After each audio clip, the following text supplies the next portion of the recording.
What first got you excited about blockchains? Think about it. Oh wait. I bet it wasn't multi-million-dollar hacks, exposed data, or finding somewhere safe to store your seed phrase. Was it? Maybe it was the idea of decentralizing a broken financial system.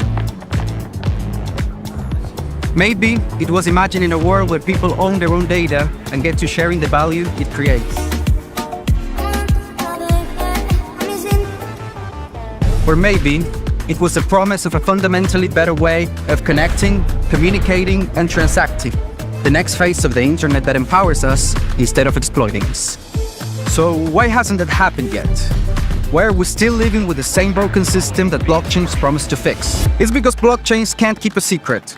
Enabling open, transparent systems was only the first half of the challenge. For blockchains to really change the world, they also have to be able to protect our sensitive data when it matters. And that's why we built Midnight, to bring down the final barrier to mass adoption and unlock the full potential of the decentralized web. Let's build the internet we deserve, together. Ladies and gentlemen, we all know this in crypto. Ownership matters. That's why Cake Wallet. Cake Wallet gives you full control of your digital assets, all in one easy-to-use application. You can store Bitcoin, Litecoin, Zcash, Monero, and many more with just one secure backup. Swap between coins in seconds. No copying addresses, no complicated steps, and even includes Bitcoin Lightning for faster payments. And with Cake Wallet built in, you can use crypto in real life through debit cards or gift cards. Simple, secure, self-custody. Download Cake Wallet and take control of your crypto.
Welcome to the breakdown. It is Friday.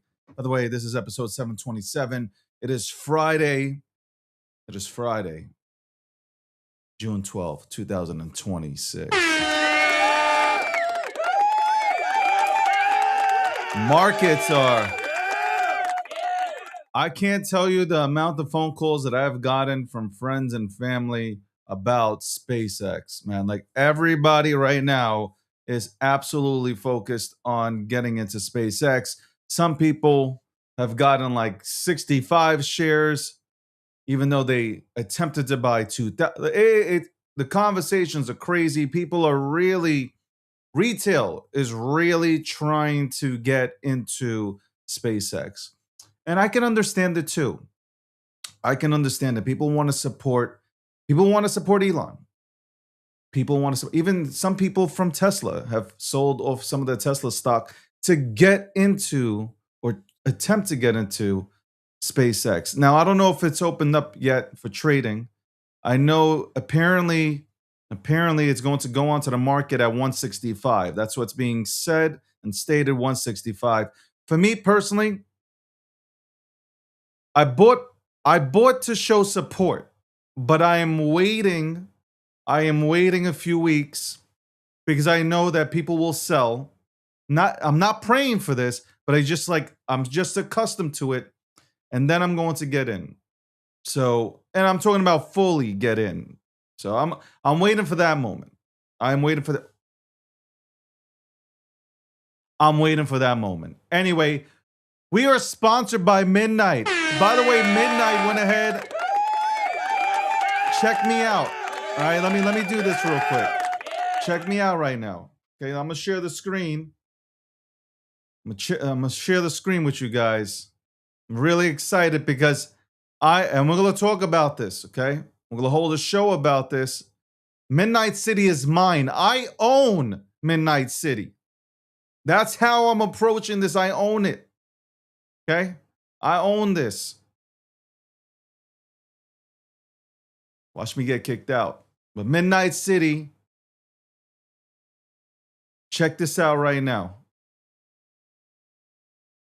Entered the city.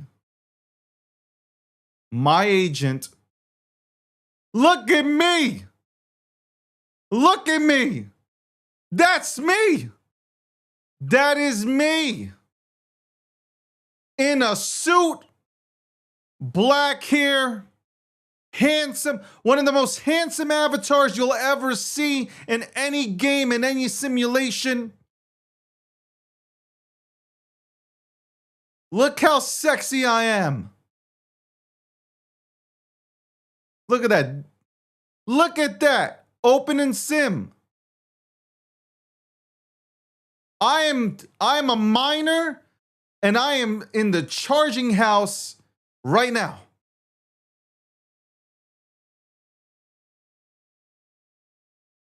The word is that David's, hold on, I can't even see that shit from here. The word is that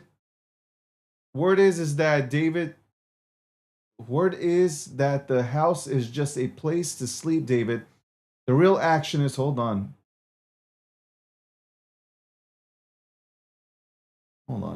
Morning, David. I couldn't help but catch that bit about shifting gears. Seems like you're looking for the real movement in the city, not just the noise. What's the latest play? Morning. Dave Gokshin here. I'm one of the miners. You look like you've got a bit of a story to tell, or at least you know where the real action is today. What's the word around the house? That's how I talk, though. That's how I look at me. I am in the game.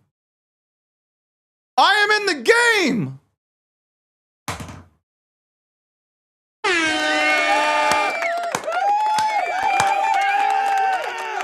I am in the game.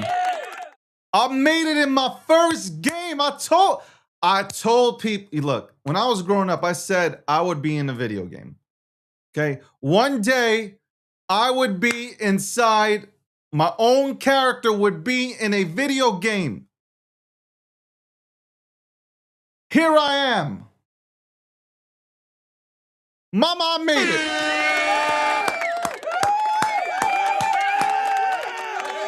I'm in Midnight City. All right, so I'm sleeping right now. Okay, don't bother me. I'm in the charging house. In the lobby, I'm sleeping. Okay, I'm recharged. Oh, shit. I'm leaving. I'm leaving. Where the hell am I? I just left. I just left. Is that me? Yeah, that is me. I just left. Look at me. I'm walking like a boss. Look at this. I am walking like a boss out here. Okay, where am I going? Where you going? Look at me. I'm walking like a boss. Yeah, I got them. I'm walking around like, listen, gang. Look, they don't even want to follow me. They know better. They know better. What am I doing here? Am I peeing behind the rock?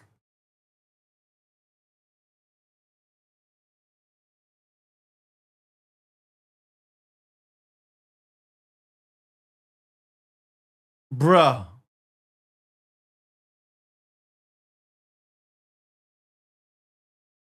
Man, shout out to me. Shout out to me. We'll talk more about Midnight City.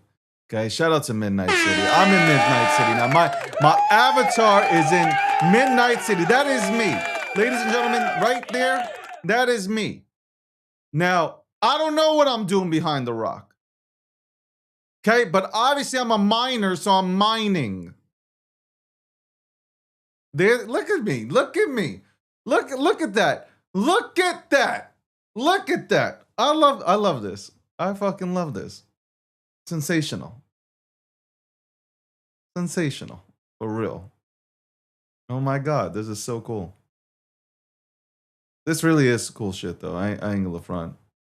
Some cool shit. This is some cool shit. Really is. Hold on one second. This really is some cool shit. Anyway, we'll get back to this though. We will get back to this. We will see what I'm doing in Midnight City. Yeah, I need to run for mayor up in there, man. I gotta run for mayor. Dictator or something. I don't know. All right. I'm kind of getting like pretty much annoyed with what's happening. 1 second we have an agreement, the next second we don't. Let me bring this up right here. It's like every day it's changing. Let's bring up Poly Market. Every single day it's changing. Every single day. Okay. The foreign minister is saying that Iran and the US have never been closer. Poly Market has it at a 21% chance an agreement will be signed on Monday. What are we thinking here? And obviously, Rob and Landy and myself will be talking about this at around 2 p.m. Eastern Standard Time. We'll go ahead and chat about this. Okay, obviously, we're going to get into the political conversation at 2 p.m. Eastern Standard Time. But this back and forth,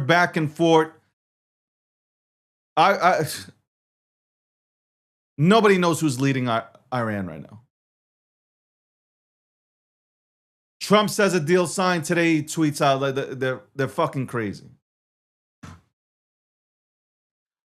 The markets at this point don't give a shit. I feel like the traditional markets really don't give a fuck. It's only crypto for some reason that cares about what's happening. Traditional markets, they're like, yo, how do I get into SPACEX? Okay, like that's they don't even give a shit. They could care less. They're really out here like we don't give a fuck. Just like my monitors right now. My monitors are just like, we can care less that you have Tristan coming on at 1:15 p.m. Eastern Standard Time to talk shop. We don't care. But Poly Market yesterday, and I showed it yesterday also, 82% chance on Poly Market that the Democrats take back the House. That hurts.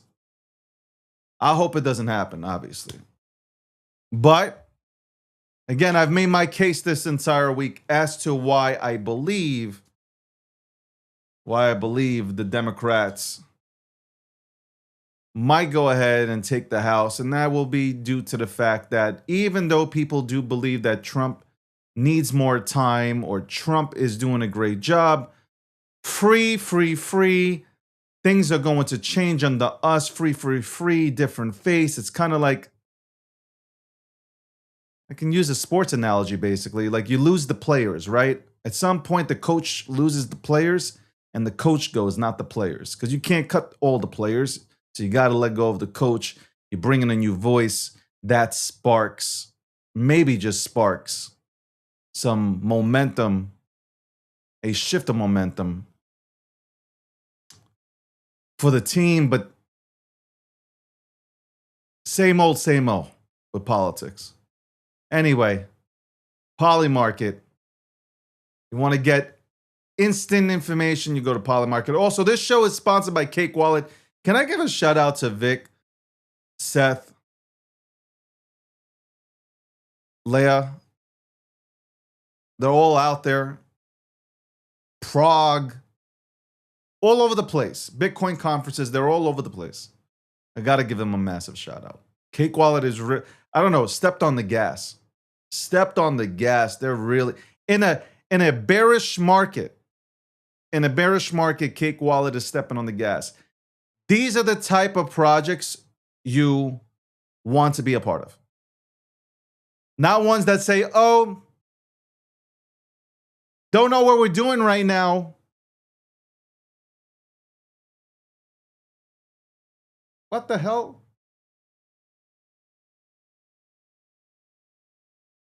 Not projects that say, we don't know what we're doing right now. We don't know. Again, yeah, I really can't stand this. I can't stand this. My monitors just will not work with me. No matter what I do. No matter what I do. It's like,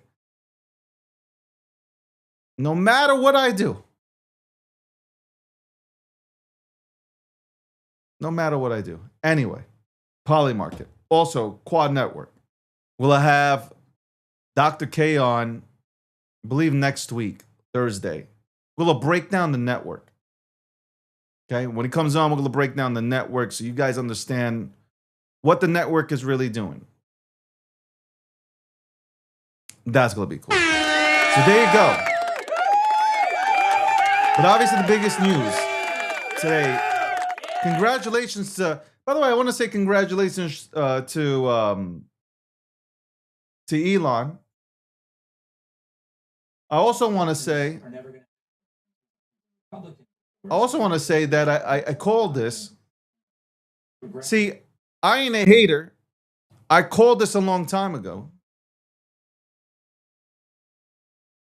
So in 2022, I had a conversation with Elon on the timeline.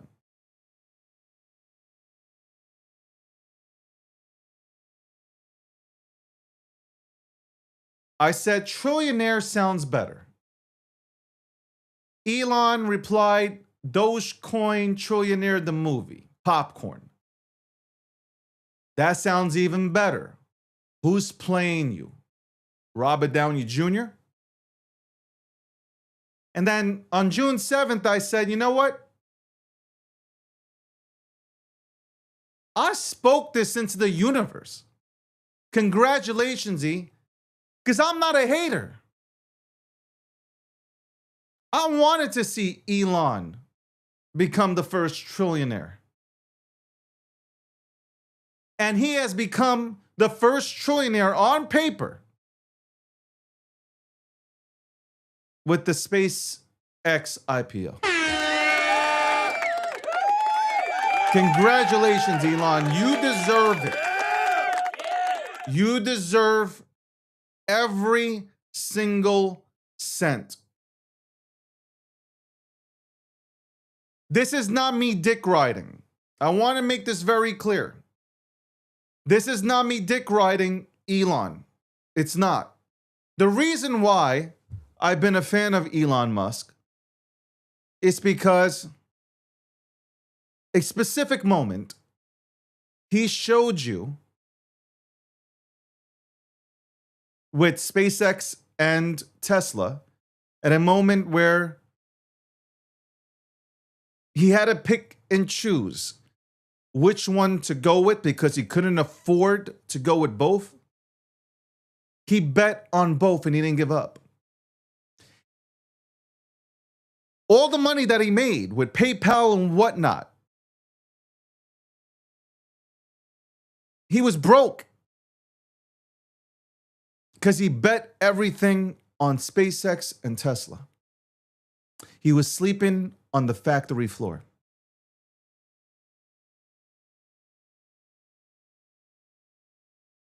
And he won. He won. To me, that's why I am a big fan of his, because he was willing to lose everything for something he believed in. So if you want to call that dick riding, no problem. For me, it's inspiring. For any entrepreneur that's out there, anybody who calls themselves an entrepreneur, or I should really say, for those who really are entrepreneurs and understand that shit doesn't happen overnight, just like SpaceX didn't happen overnight. Things take time to build out. You show up every single day and you keep moving forward. This happens.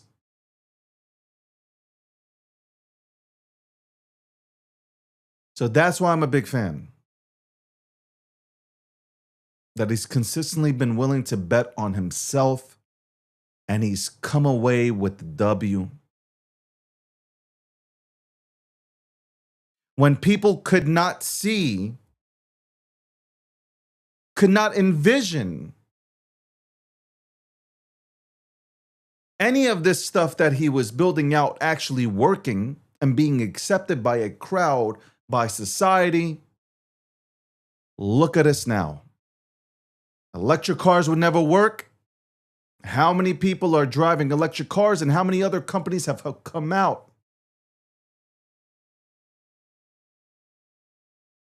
You talk about Neuralink, Tesla, SpaceX that has done everything possible. By the way, Elon today said it had a 10% chance. He didn't even think it would be, he didn't even think it would succeed. 10% chance of succeeding. And here we are. SpaceX saving astronauts from the International Space Station. You remember that, right? Neuralink helping people. The Boring Company. I mean, how at this point, you got, even if you hate him, you got to tip the cap. Look what he's done with X. Freedom of speech would have been all but dead without Elon. Is X phenomenal right now? No, it's getting there. It's getting there. But yeah, you know what? You don't have to be an asshole. You can support somebody. Whether you like them or not, you can ignore, hey, you deserve it. You worked your ass off. I don't even know what you do with a trillion. At this point, money doesn't even, at this point, $1 trillion, a trillionaire, I don't even know what you do. If I interview, or when I interview Elon this year, I guess that's really the only, what do you do now? Besides everything else, I get it. Multi-platinum, I get the whole thing. But what do you do with $1 trillion? That's really, what do you do? Like, how does it even feel?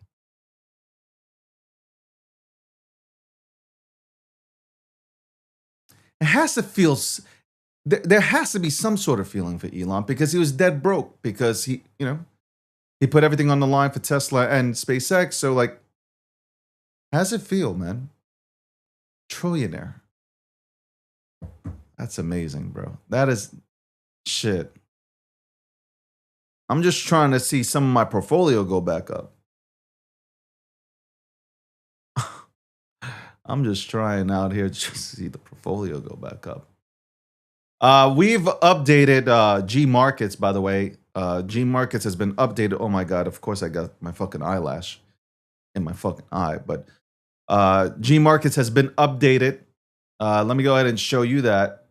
Well, let's go ahead and show you guys the updates have been taking place on G Markets. Got Landy in the back. He's eating candy or something. Let me go ahead and switch this up. Let me go stop sharing this and switch here. Press the wrong tab. I'm excited today. It's Friday too. Of course I'm happy. I thought I almost lost myself. SpaceX said, so today when I came on, I said, Today when I came on to the show, I said 165. Apparently it's at 167. $2 off. It's fine. Either way, I got a little, but I'm waiting. I'm gonna wait 2 to 4 weeks. And then whatever it is, it is. At the end of the day, and I'll break this down, but you need SpaceX, and I believe it's a really good investment. For me personally. You go ahead. I'm not a financial advisor. You do whatever. Whatever is good for you, you do. You don't got to follow me. Here we go. G Markets is here. If you're not using G Markets, you're just a hater, bro. We just put in the heat maps, so you guys can go ahead and check that out. Again, we're working on it. I wanted to come out with it. I didn't want to keep it. I didn't want to wait another 3 to 4 months to come out with this. Came out with this immediately, and I'm front face working with this. A lot of things have been updated. You can go ahead and check it out. I really do believe this will help you front run the markets. I really believe that. We also added social pulse, what's moving the markets. You got the top influencers and KOLs. Okay? They're all on here. And you can see I'm not on here, which is disrespectful. I'm not even on here. And you can see the latest chatter that's going on social media. Let's check out Bitcoin. Bitcoin's at 63,792. Nice to see with the IPOs that are blasting off in the traditional market. It's nice to see this. The conversations that are going on right now, 39% bullish. This is the sentiment, social sentiment out there. 39% bullish, 61% bearish on Bitcoin. You got all these people here, all these accounts talking. Okay, all these accounts talking about Bitcoin and their takes on Bitcoin. Okay, these little things. I don't want to hear that. I don't want to hear anybody say, I can't make it in these markets. Everybody has an advantage. You have an advantage right now, and that is to use this. And you're welcome. You're absolutely welcome for this. 100% welcome. Landy, you're welcome. You are absolutely welcome. Hey, no, I love it. I love it. We got a lot more stuff coming in. I haven't pressed the on button for it, but I put out, this is version V1.3 at this point, okay? That's what we're working with right now. But good morning to you. Morning. I know you're on the other side of the fucking planet. SpaceX is a big deal. Yeah. SpaceX is a fucking big deal. And the reason I'll say that, Landy, and the reason why I'm saying it's a big deal, the fuck is going on? I don't know, but your thing disappeared. G Market's not on the screen anymore. I took it out, man. Like, what the fuck is going on? America. There you go. Okay, we're back. So, very big deal. The reason why it's a big deal to me personally, you can't bet against space, right? No, and cost is going to continue to come down. So, number one, I think, and this is not dick riding Elon, but I think here's Elon. He's dedicated he's been the most outspoken person about this very topic, right? Out of all these people, Elon has been extremely outspoken about how important space is, right? Space exploration and all this stuff, correct? Multi-planet. Yep. He succeeded, right? Like he's done shit. Like no, not a single company is close to doing what he's done. from a commercial standpoint, right? I would agree. And this is just very beginning, right? They're ramping up. One of the Correct. criticisms right now, obviously, Elon being a trillionaire in terms of net worth is great and all. This is, even with the SpaceX IPO, he's got 366 days, but he said he would prefer to hold till 10 trillion, right? Like, so, um, a lot of this is net worth and new money coming in that obviously is going to exit some of these long-term early investors. But that money is going to accelerate that company to the literal stars. Like it's going to allow him to actually make that dream that he's talked about for so long a reality. I mean, they're already doing it with SpaceX, right? Yeah.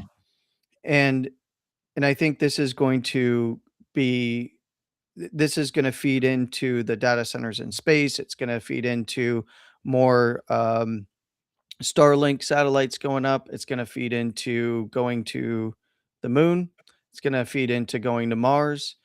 And it's going to, I think we've seen this with Elon already. He takes, he takes nothing and turns it into something over and over and over again. He's got the most proven track record. And it's because he surrounds himself with some of the smartest people on this planet. And I think that this is an exciting time. I know that there's many that and I would, I'm doing the same, and that's waiting and seeing for price action on SpaceX itself and how all these unlocks kind of play out because it's a very different type of IPO when you're looking at the distribution schedule for shares.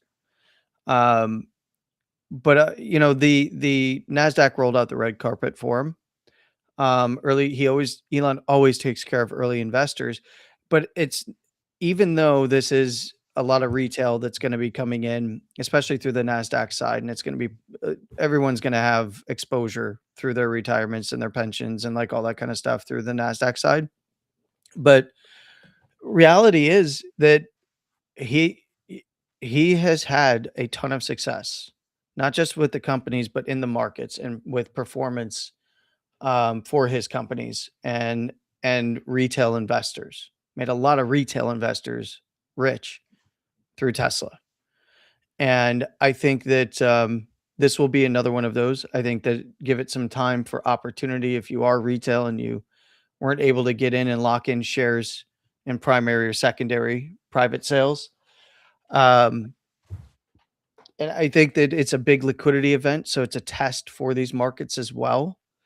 And I think, we talked about this the other day. I think a lot of these other companies are going to IPO and try to follow SpaceX's path, but now You it's an know, industry leader in that regard. so again, God bless SpaceX. I think they deserve it. Yeah, And I do think that there will be a sell off, and that's not me praying for one.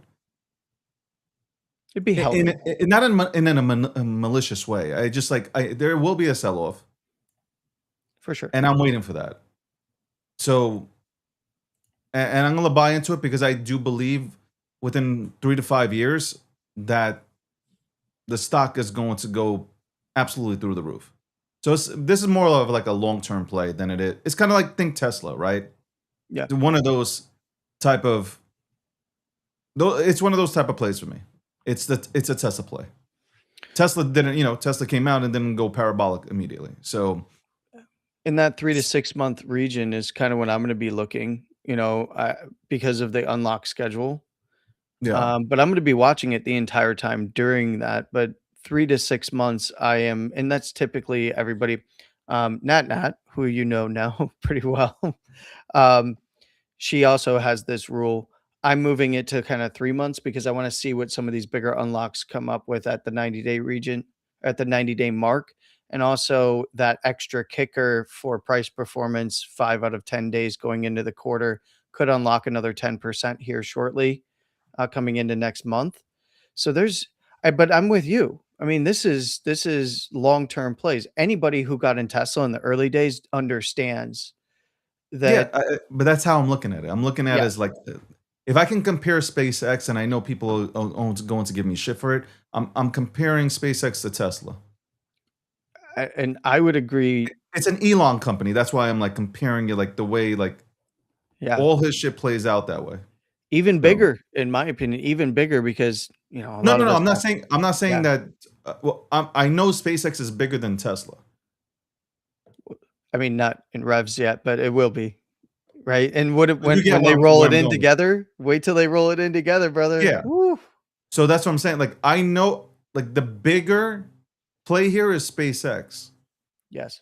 Respectfully, I love Tesla, but I think the bigger play is SpaceX because you're talking about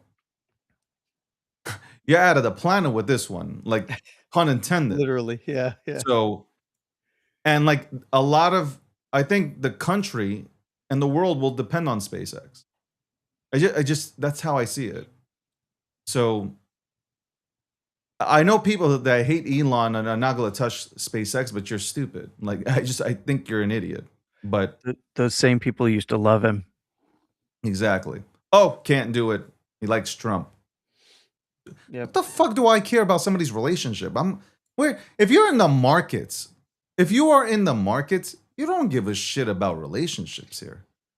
You're looking at like, is this shit generating revenue? What is this shit doing here? And what is it going to do over the long term? Like, I always, you know what the funny thing is, I always said that if you go run back my podcasts 3, 4, 5 years ago, I said Tesla's an energy company. It's cool that they make cars, but they've, I think Yep. his goal has always been energy. So Yep. I don't know. Just And they've innovated in how they approach energy and the grid, and they've forced cities and municipalities and counties to actually account for an aging grid in many places where they've yeah. gone. And So it's been amazing, honestly. I just don't know if there's enough money. So like I was thinking about this today. I don't know if there's enough money in the markets in general to support all these IPOs. I I think that there is absolutely enough money. It's just that that money is highly concentrated in a few sectors, So right? so that's what I'm saying. Yeah. Like you don't have that money. Like think about it. It's You don't insta. have that money to support all these IPOs that want to, like all these AI, you know, these AI IPOs are going to come out, right? No matter Yep. what. Yeah. I I just don't think there's enough money to support all this. Well, I think what we're gonna continue to see is short-term rotations. Like we saw a bigger sell-off in the past few days this week, coming into this week, got big sell-off across all major markets, in terms of traditional markets, right? Prepping for this. I think it's just gonna be that over and over again, but we have robust liquidity. There is a ton of money out there waiting, I'm and just then the saying, like, and then the Randy, no, no. opportunities will present themselves. Yeah. What I'm trying to say here though is if there's going to be like 9 other IPOs that come out, you're gonna have, you just said it, you're gonna have to take out money from other positions to go into them. What I mean by this is Yeah. just like I don't feel that we don't have money. Money in the sense that you can't leave your money in one position and still go here. You're gonna have to make a choice whether you take money out of here and participate here as well. I don't believe our, maybe I'm wrong, but I don't believe the markets can support 9 to 10 more IPOs at these evaluations. I could be wrong though. I I actually am on the side that they absolutely can. Um, I think that a lot of the money is trapped in areas or has used to be trapped in areas. See, one of the brilliant things I think that Trump did and the market responded in the way that that that I think was what the administration wanted is, last year when we had the big dash for cash around the tariff stuff, Q1 into Q2, what it did is it freed up a ton of money out of the markets because everybody got out of everything and went to cash positions. And throughout 2025 to 2026, that's one of the reasons why Q1 to Q2 this year, you saw immediately the liquidity available to pick up the lows this time around in traditional markets. And I think that he changed the game and the way that money operates globally. With the current, obviously, conflict that's going on, we get a bunch of money from other markets fleeing to US markets for the liquidity and safety. And I think that's going to continue to happen with all these IPOs, because it's like, why would you not be here to take advantage of both the upside and downside moves? Because there's so much robust liquidity now. We don't have it trapped in the ways that we've had that liquidity trapped in years past, or even in the last bear market for equities. So I'll be honest, I'm on the side of, I think we have. We're going to find out, right? We're going to find out. I think that there's plenty there in terms of liquidity, and I think this is going to be a way of rotate. It's all still a semiconductor play to me, even though it's a different sector for like AI that's going to be next. I mean, we've got space, but everything is so tightly integrated that even if you slosh around the portfolio, you're still, everything is so interconnected between those companies that you're still kind of in the same place. So what I believe is going to happen after that, David, is we're going to see that money go to blue chip dividends to offset, and then go further out on the risk curve to crypto, quite honestly. Um, I was just looking. The reason why, like, I looked at my phone, which I hate doing while we're broadcasting, is that it opened at 150.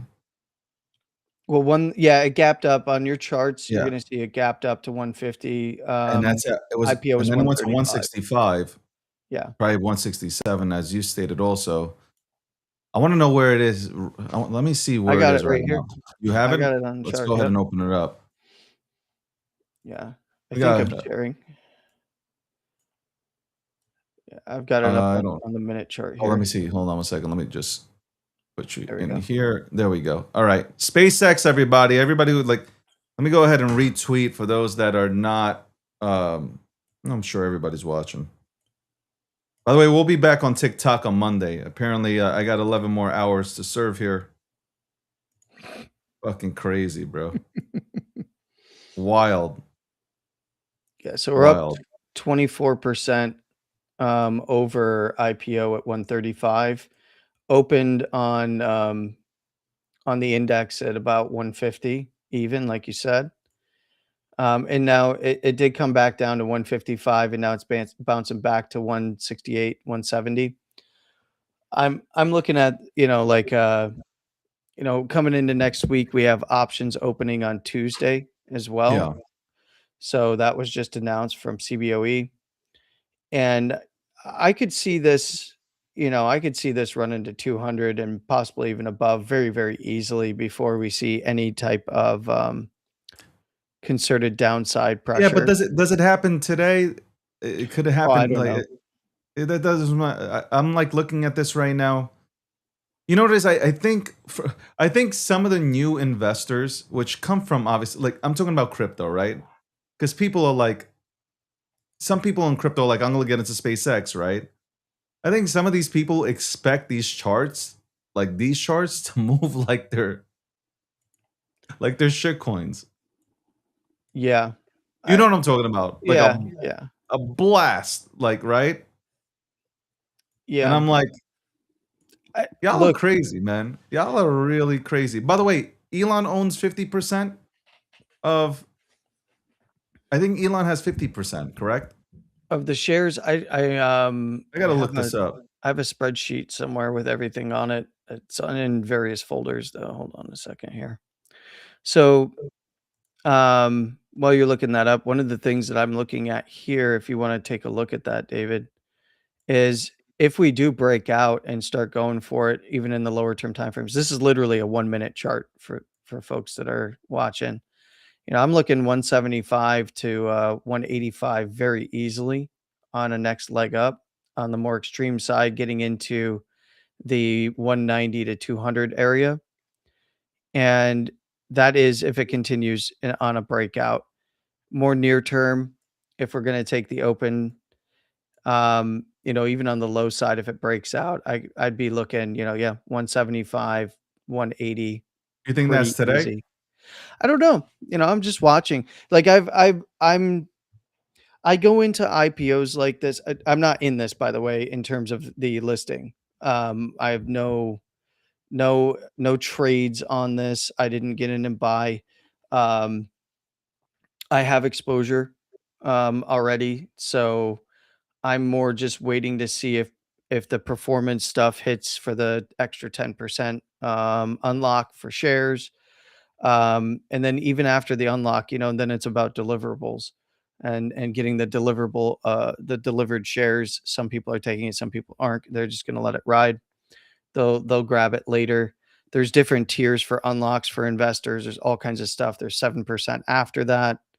But anyway, big thing here is that I could see this run above its high very easily. 170, you're looking I'm sorry, 175, and then up to 180 is very, very attainable even today. And he As owns it pushes it. about 43% Yeah, and they of, don't he doesn't unlock for 366 days. Unlike and he the other controls stuff. like voting power, 82 to 85% of the overall voting power. Yep. And for Class B super voting shares, it's anywhere from 91 to 94%. Yep. And then post IPO,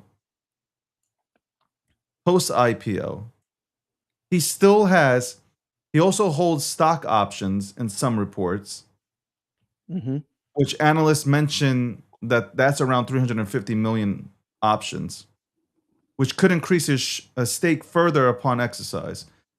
Bro, Yep. yo, I gotta tell you, man. Yo, he's brilliant, bro. Like, I don't give a fuck if you like him or not. Like, he's brilliant, bro.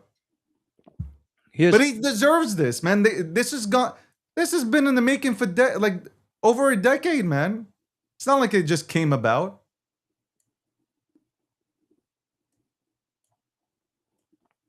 Yeah. I see. You know what I think is going to happen? I think it probably closes above its price today. Above where it is right now. I think it's gonna get there. We'll see. I mean, we still got a lot of the session to go. It is a Friday, but everybody's been looking for this. But So, there are a lot of people. I've been reading a lot, and there are a lot of people putting shorts on this. I mean, there's no options live, so they can go and they can short through other vectors, but yeah, I'd be very careful. I I would always give this Why would you time. short Elon? My whole thing is like, why would you short him? Like, Well, it's not it about that. makes no. But like, a lot of them are coming out the woodwork saying, "I'm doing it because I don't like him." Oh, well, in that Now, look, case, they're shorting one like $2. I yeah, but You let get me what I'm let me saying? send them to an exchange. Go ahead and get your shorts in and let them liquidate you because it is not. Look, even the Circle IPO went up for like 2.5 weeks before it plummeted like a lot, like 80%, right? But this is very different. The environment's very different for the unlock schedule, the very quick listing, and eligibility for portfolios from through NASDAQ. You've got Damn, you've it just got went up. yeah, I'm saying like $200 is a fair call. Um, You think I $200 today? I don't know about today. I would say on the low side, I could see this easily hitting the 180 to 185. But $200 is absolutely something that I could see being attainable by end of day or early next week. Maybe in the run up to options, get that spread from the bottom of the shares here, and then go up and take premium at the highs to hedge if somebody is in. There's a lot of retail that the threshold for was it Fidelity. I mean, they took it from 100K down to $1,500, right? You've got the pattern day trader rules have been lifted. You've got um, I one of the things that for anybody that's been asking me about this, because it is a different structure for the unlock schedule and the way in which how quickly things are going to be listed in various places and how we can see retail getting this added to their portfolio, whether they directly buy it or not. I think that with the way that the shares unlock is going to go, that it applies pressure, consistent pressure on the sell side, but we see that picked up pretty. It doesn't mean that we're not going to get violent moves to the downside, far from it, but that over time we will see that volatility compress versus IPOs pump and dump. They look like shit coins. Just I'll bring you to Circle's chart here. Do I have? I have Circle. It's not in this list. It's in a different I just category. there's nothing you can compare. I don't think you can. No, you can't. See, that's the problem. Like there, the IPOs have come out, and you just know what's going to happen, right? Like everybody essentially knows if you trade in the markets, you know what's going to happen when you get into like the IPOs just go Yeah, up and then they go fucking down. That's it. Everybody's fucking selling. you had But three up weeks for Circle. This is a typical IPO, 3 up yeah, weeks, and then you get the peak on the 4th week here. So, but it was a beautiful trade to the upside, and yeah. then it tried to hold, and then it was down 83% before it found its floor, and then it pumped up 91% off the floor. So like I waited, and if you look at the time duration for a typical IPO, I would say Circle falls into typical IPO territory. You had 245 days to find that low, but at about the 6-month mark, it paid to pay attention, right? Because you're right back to the opening price at $65 at 6 months, right? And then, at 9 months or so, getting into or a little bit after 6 months here, then it found its low and it pumped. Now, I think that you can't compare them one to one because the unlock schedule is so different.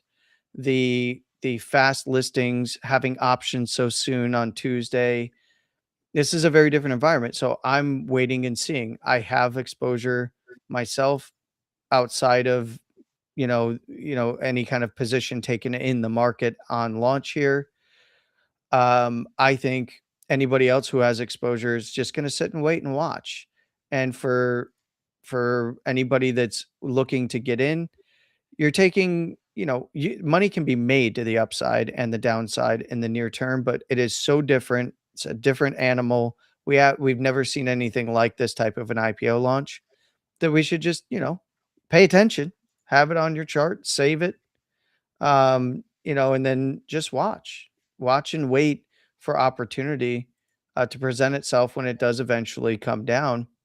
But I could see this thing pumping for a couple weeks.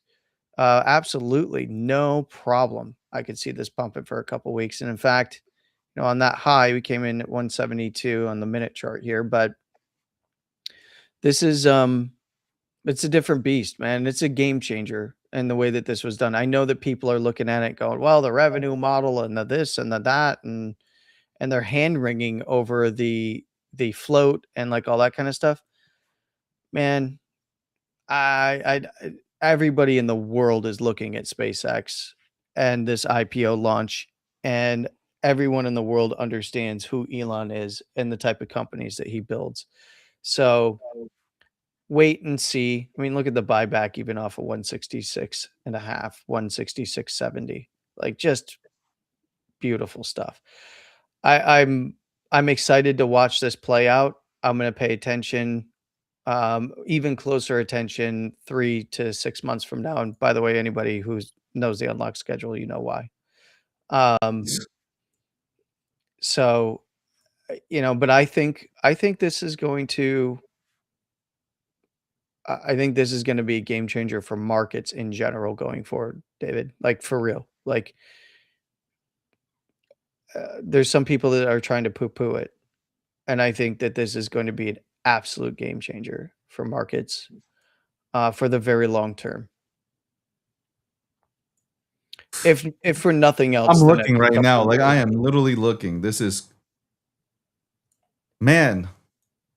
And I think honestly at the end, who the fuck are you? What the fuck is this? I think fucking people are weird. Am I laughing? Yo, you said something just now. People should be watching, correct? Yeah, the entire time. And I specifically think crypto should be watching. I'm not saying get out of your crypto positions. That's not what I'm saying. I think there are a lot of people that do have some sort of liquidity on them. And I think my words that I've stated multiple times on multiple platforms about being diversified in everything, not in crypto, but in everything besides crypto, real estate, whatever. You've heard me talk about it, right? You've been on those shows. I Yeah. think you should start looking into the traditional markets. I'm not saying buy the tops. I'm just saying I think you should start looking into the traditional markets and stop chasing the shit coins that are coming off of Pump.Fund and maybe just maybe put a few dollars into some of these things that are coming out. Listen, it's okay to make a 1x and a 2x. I think a lot of people are just chasing this 100x and they're trying to look for the shortcut and hit a home run rather than take the single. You know, most That- people in crypto don't realize they don't understand options. They don't understand leverage in traditional markets at all. They don't understand options. You're getting 100 shares per contract, right? That's leverage right there. You want a 100x. If you get a 10x and you've got 100 shares of that, you essentially bought the equivalent of one share and levered it up 100. You're at 100x. You're at 1000x the more that you put down, right? You know, so when people are like, "Oh, you're in traditional markets and you're only making a 2 and 5%." I'm sorry, if you're on the options side, you're up massively.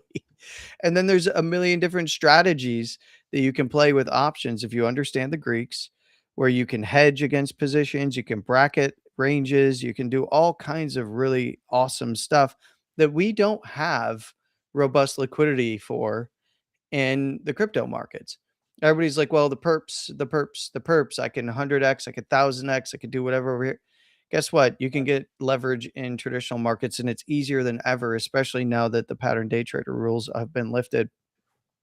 So I like how you're instilling that. You keep saying that, and that's a good thing. But could a be lot a of people are bad going to get thing. wrecked. They're going to get Yeah, wrecked, bro. yeah. I had to People are hold going to back. get wrecked. You know, somebody called me today, or no, somebody asked me a few days ago. I called them. They were like, "Dave, do I go into this?" And I'm like, I'm not giving out financial advice. You know, like you can never get. You know what I'm talking about, Landy. Like you just, Yes. especially when friends and family ask you, it's just like, bro, I don't want to tell you something, and then like, I could tell you to stay out, and this shit goes to $400. You're gonna be mad at me, right? Yeah. But then they'll buy $400 and when it's back at 150, Correct. they're going to be crying. So you know what I said? I say this: if you want, you go. If you feel strongly about it, you go in. Like for me, like this is why Landy. This is why I love DCA. So if I buy at 165, right? If it goes to 200, take the 165 away. Let's say I don't do nothing right now, and it goes to $200, and I buy at $200. It goes up to 250. I buy at 250. And then all of a sudden it goes down to 125. And I buy at 125. It will average out. Yeah. It'll average out. So like to me, like is that not the best answer? Like I sit back and like, is DCA not the best answer? It's the most conservative approach, but I think it's the best approach. Look, it is, and you got to give it time, right? Would you rather jump in and take the high risk of trying to enter and then exit, and then also pay short-term cap gains taxes on it if you do? Or would you rather wait for things to run up and then the larger corrections start to hit and then gauge where you would like to get in and how far it is down from its highs and that kind of stuff? This is a different beast in my opinion in terms of IPOs. I don't think it's gonna. I could be completely wrong. I know that we're going to see a larger correction in it once it does finally top out, but we're probably looking at weeks at this point, right? You know, with near-term corrections in between on dailies and stuff. But Yeah. reality is, like, there could be a $400 or $500 SpaceX before it actually runs down, and people will get pissed, like, "Oh, you just told me to sit on my hands." Well, guess what? Make your own decisions, but if you think that you wanna jump in and you wanna take the risk, then go and take the risk. Anybody who's been doing this for a very long time in traditional markets will tell you, 1, we're gonna get options early, by the way, and Yeah. that's gonna open on Tuesday. That's kind of unprecedented. We're gonna have early inclusion into people's portfolios within 15 days. We're gonna have, unlocks of shares very shortly thereafter, the initial unlocks of 20% and possibly, if we're up 30% for 5 days or more, we're gonna see an extra 10% unlock, and then it's 7% unlocks, in a cadence, at 75 and so on and so forth, from there until we get a 28% unlock after Q3 earnings is reported, right? So, this is a wait and see, um, and if you feel like it ran away from you, then you sit there and you wait for it to come back to you, right? And I honestly I say in this case, you just have to be very careful. You have to know to watch it and then try to make sure that you have a plan. It may not correct the 70 to, the 60 to 80% that we see a lot of IPOs go through because look, everybody wants exposure to this.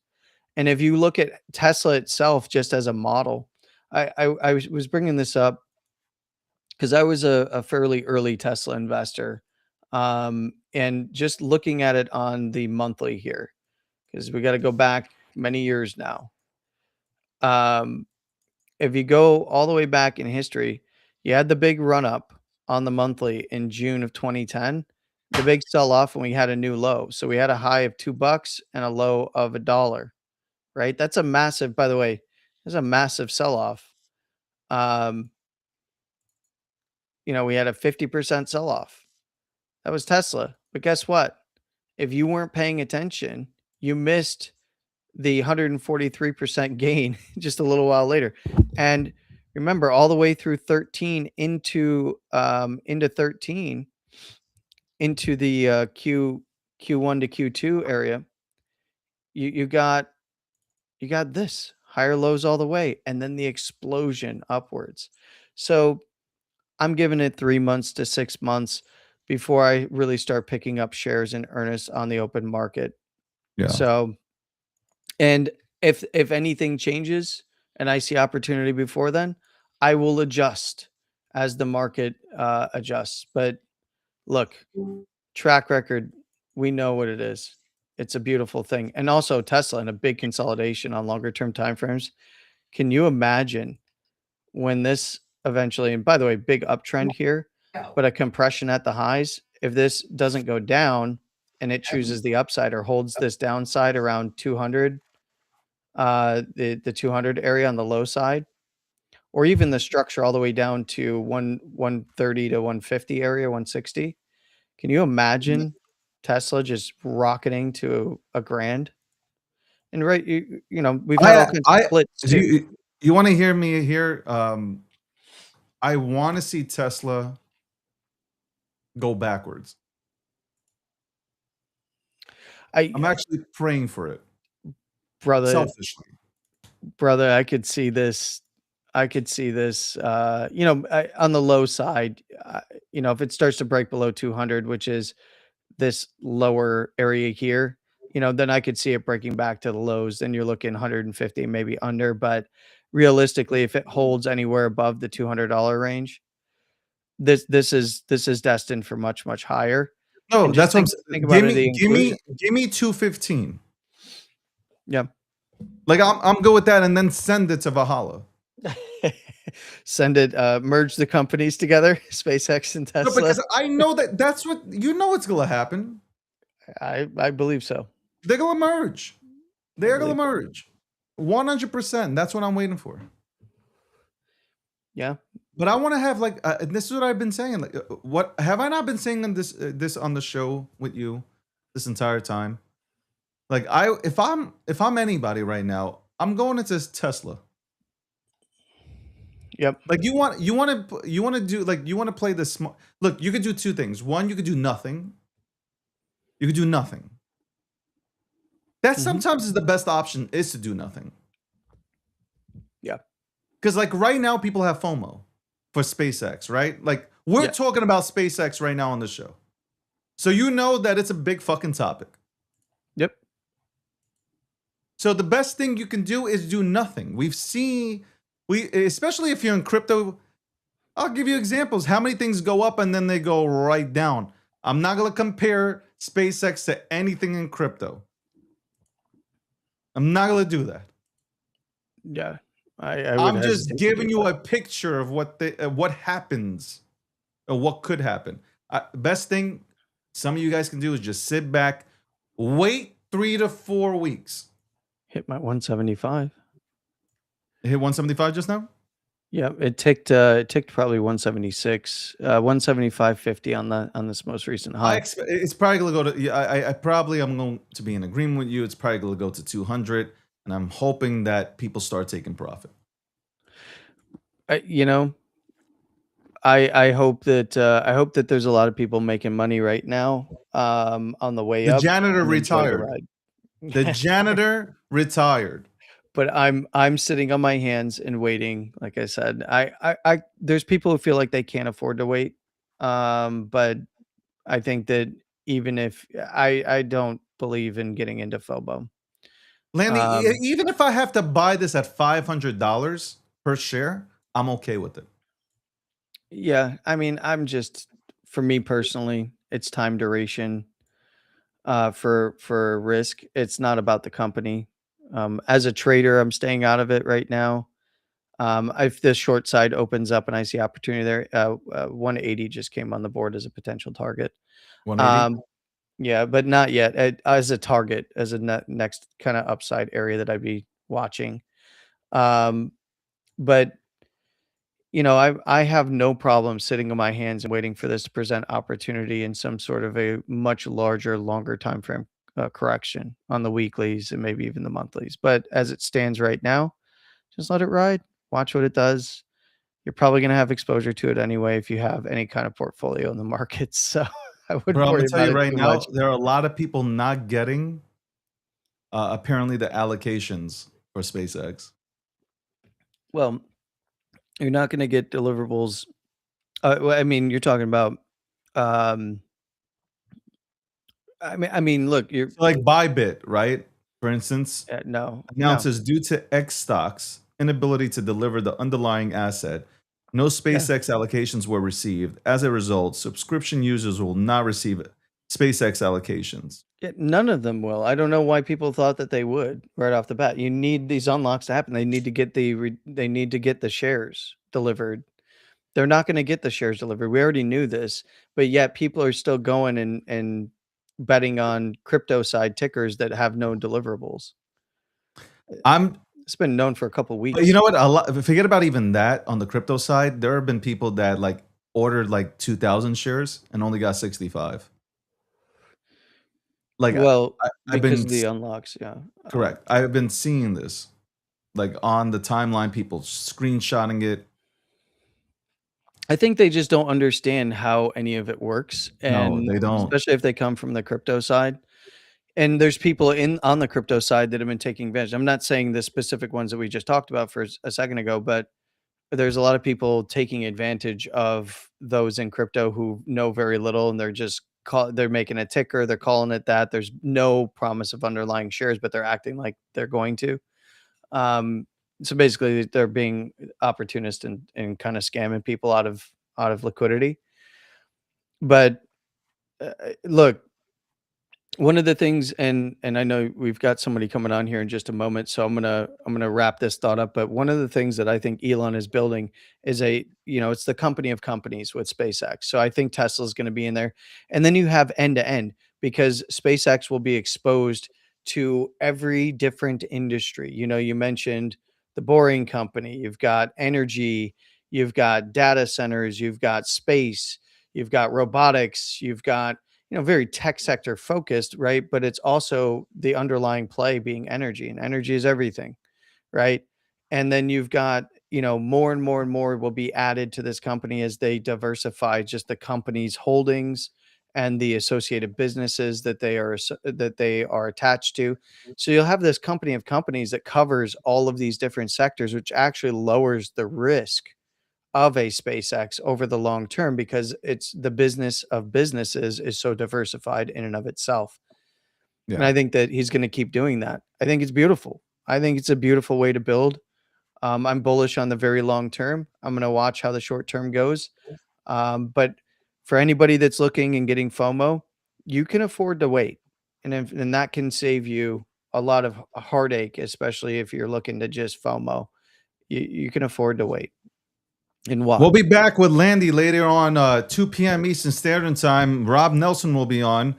Rob Nelson called me yesterday, said that he is excited to have a conversation and he would like me to participate also within the conversation and not just moderate because he has a lot of thoughts on Iran and what's happening. Okay, Oh, I this bet guy he does.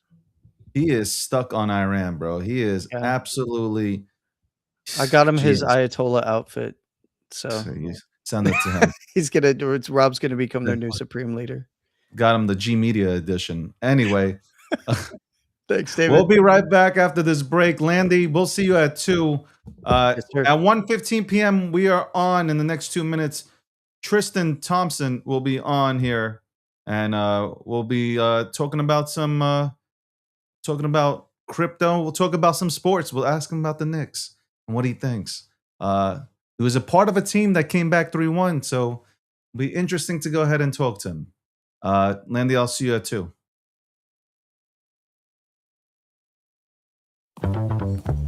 What first got you excited about blockchains?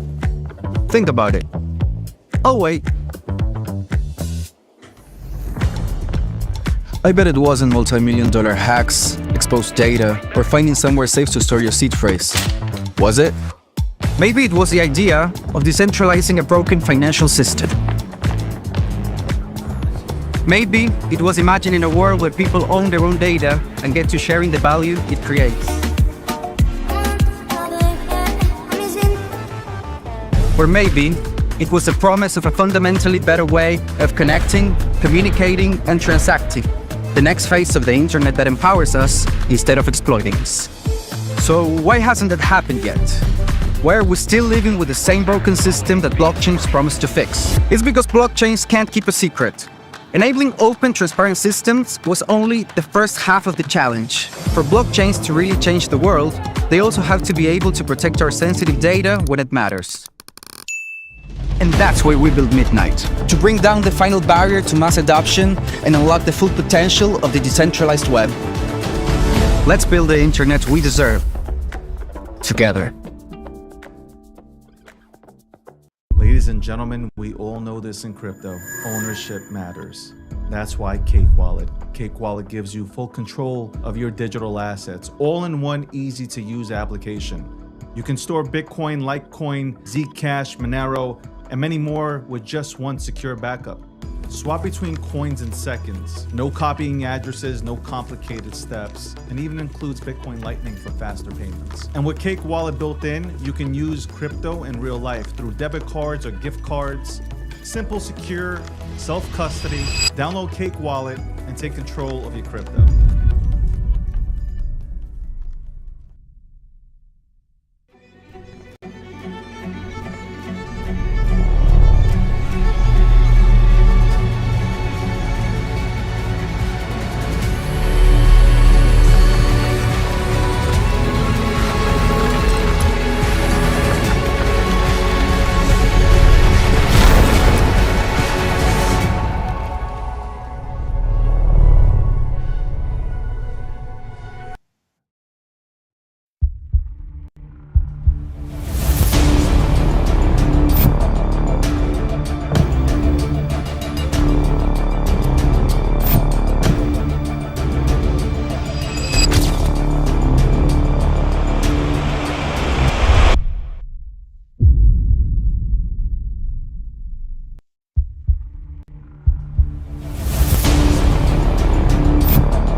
Ladies and gentlemen, we all know this in crypto. Ownership matters. That's why Cake Wallet. Cake Wallet gives you full control of your digital assets, all in one easy-to-use application. You can store Bitcoin, Litecoin, Zcash, Monero, and many more with just one secure backup. Swap between coins in seconds. No copying addresses, no complicated steps, and even includes Bitcoin Lightning for faster payments. And with Cake Wallet built in, you can use crypto in real life through debit cards or gift cards. Simple, secure, self-custody. Download Cake Wallet and take control of your crypto.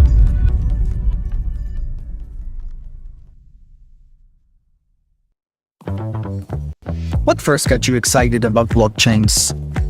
Think about it. Oh wait.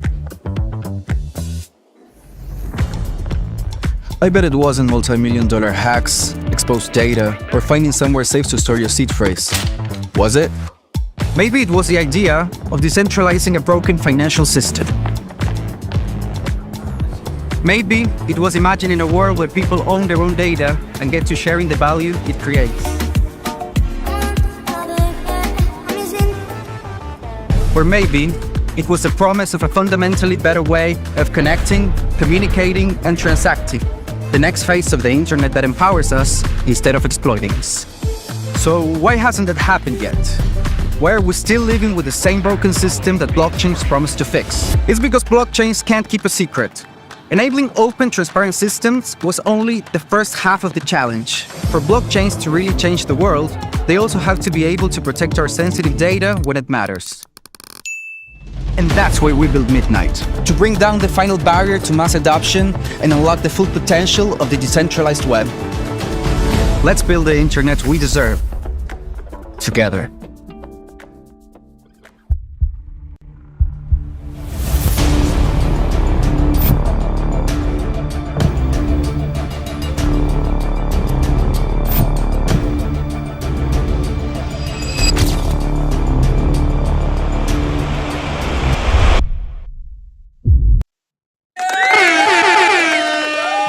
We've been talking about the SPACEX IPO. I have people calling me and they're watching the show, yet you're asking me whether or not you should go in. Have you not watched the last hour of us breaking down the chart? I'm changing my phone number. That's the wrong thing. I gave out my number to the wrong people. That's what I did. Gave out my number to the wrong people. All right, we have a special guest that's coming on here today. I have some questions for him. Okay, I have some just want to have a conversation. You know how we do it here. When Sailor comes on, Hayes, whoever, just having a convo. But I want to bring him on. Let me introduce him. Tristan, what's going on, man? How's it going? Hey, what's going on, brother? How are you? I am glad to have you on, man. It's been what? I don't know, 2-3 months I've been trying to get you on. And you know what? Perfect timing, because before I ask you about tech, AI, let's talk about something that you know very well, and that is basketball, the NBA. I can tell by your accent. I already knew exactly where you're going with this. You had a New York accent. I already knew. The reason why it took us this long at first when we were communicating, first of all, I thought it was like a catfish or someone pretending to be you and your team. So I wasn't sure if it was legit or not, but I'm glad we got it to work out. Well, I'm happy that you're here. Obviously, Yeah. you're an expert when it comes to basketball. You had a phenomenal career. You came back. Okay, you were a part of a squad that came back from a 3-1 deficit. When you get the last game, okay, I'm shaking because I'm still shaking from the comeback. Okay. When you were watching that game, what were your thoughts from first quarter to OG tipping that ball in? Man, David, let me tell you something. You know they did this to the Cavs, game 1 in the Garden. Last series, this to the Cavs. The Cavs are up 20-plus points. Knicks come back and win. So when I see what's happening in the second half, the Spurs were taking threes that they were making the first half, they weren't making them second half. And I think that showed the lack of maturity. I think that showed the one flaw that they had. But I mean, listen, the heart of a champion is never say die. Um, Jalen Brunson embodies the New York mentality where you never quit, never give up. And I think that energy is seeped into everyone else. And especially OG, who was originally a Toronto Raptors, come from Toronto. So you guys finagled Desai and Bobby Webster on that deal. But it is what it is. You know what I'm saying? It worked out for you guys. Witnessing that, I said, oh my God, I can't believe this happened in the Garden. They said the floor was shaking, rumbling. So I mean, New York's on fire right now. It's good for basketball. It's good for the business of basketball. Let's say that. If you're on the Spurs, was your heart taken out with this game? Because like you were leading the entire time. I said that when Wemby went ahead and committed that flagrant foul, they had to call it, right? Because it was spotlighted on him. When he committed that foul, he looked like he started like his game was off after that. I felt like he started playing more perimeter. He wasn't as active as he was because I don't know if like a lot of people haven't been talking about this, but that elbow, he changed. Like he was completely different. He wasn't doing this anymore. He was playing passive. By the way, I hated when he did that. I was like, oh my God. I was about to switch the channel to curling. I was like, yo, I'm gonna watch some curling right now. I Yeah, can't watch this. I don't know what's happening here. yeah.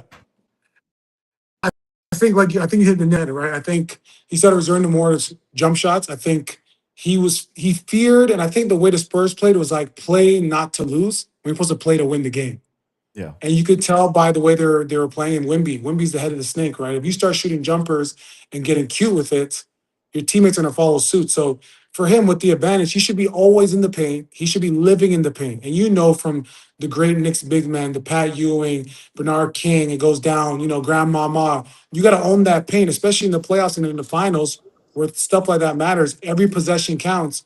And I think for the Spurs, they're so young where I think if it was a veteran team, I think you would take the heart out of them. But I think because they're so young and green and still like they just don't know the world yet and don't understand like pressure and being down 3-1. I think they should have come in one game at a time and OG Pop, El Jefe, better come down to that locker room and spit some knowledge to them young pups. You were down 3-1. You had LeBron, you had Kyrie, Mhm. and you had an amazing series. You were 10-10. You averaged 10-10 that series. So is it different though? Because you had LeBron and Kyrie. Like these are players that respectfully, I'm not disrespecting the San Antonio Spurs. Anybody who plays in the NBA is great, right? Like no average person can step on the court and hoop it up with anybody in the NBA. That's how I feel. You got the fans in, yeah, I can step it, whatever. But Kyrie and LeBron are different. Like that's a different mindset. Would you agree? Like I can understand why you guys came back and won. I can't see it on the Spurs. Like I get what you're saying. They're young, so they don't really care, right? They came into the Garden and took one. But I don't know, like 3 in a row? Watch me say that it happens, but I'm just saying the way you guys were loaded. Like you guys were loaded up and you had you had people with that mentality and the skill set that was, I mean, the skill set you guys had ridiculous. I mean, you can tell me I'm wrong. You're the expert.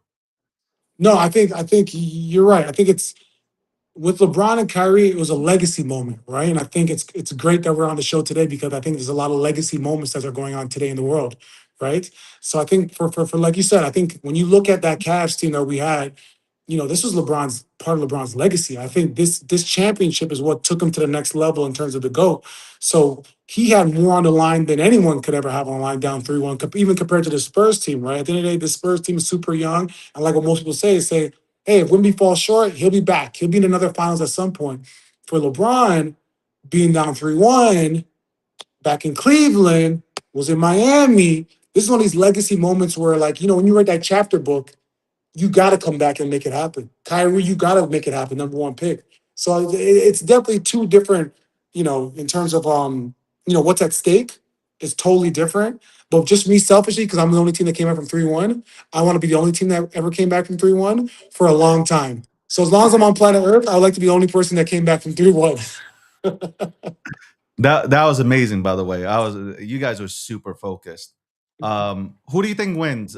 Before we go into your life after the NBA, who wins? Who do you have? I'll be honest with you, I had the Spurs winning this series.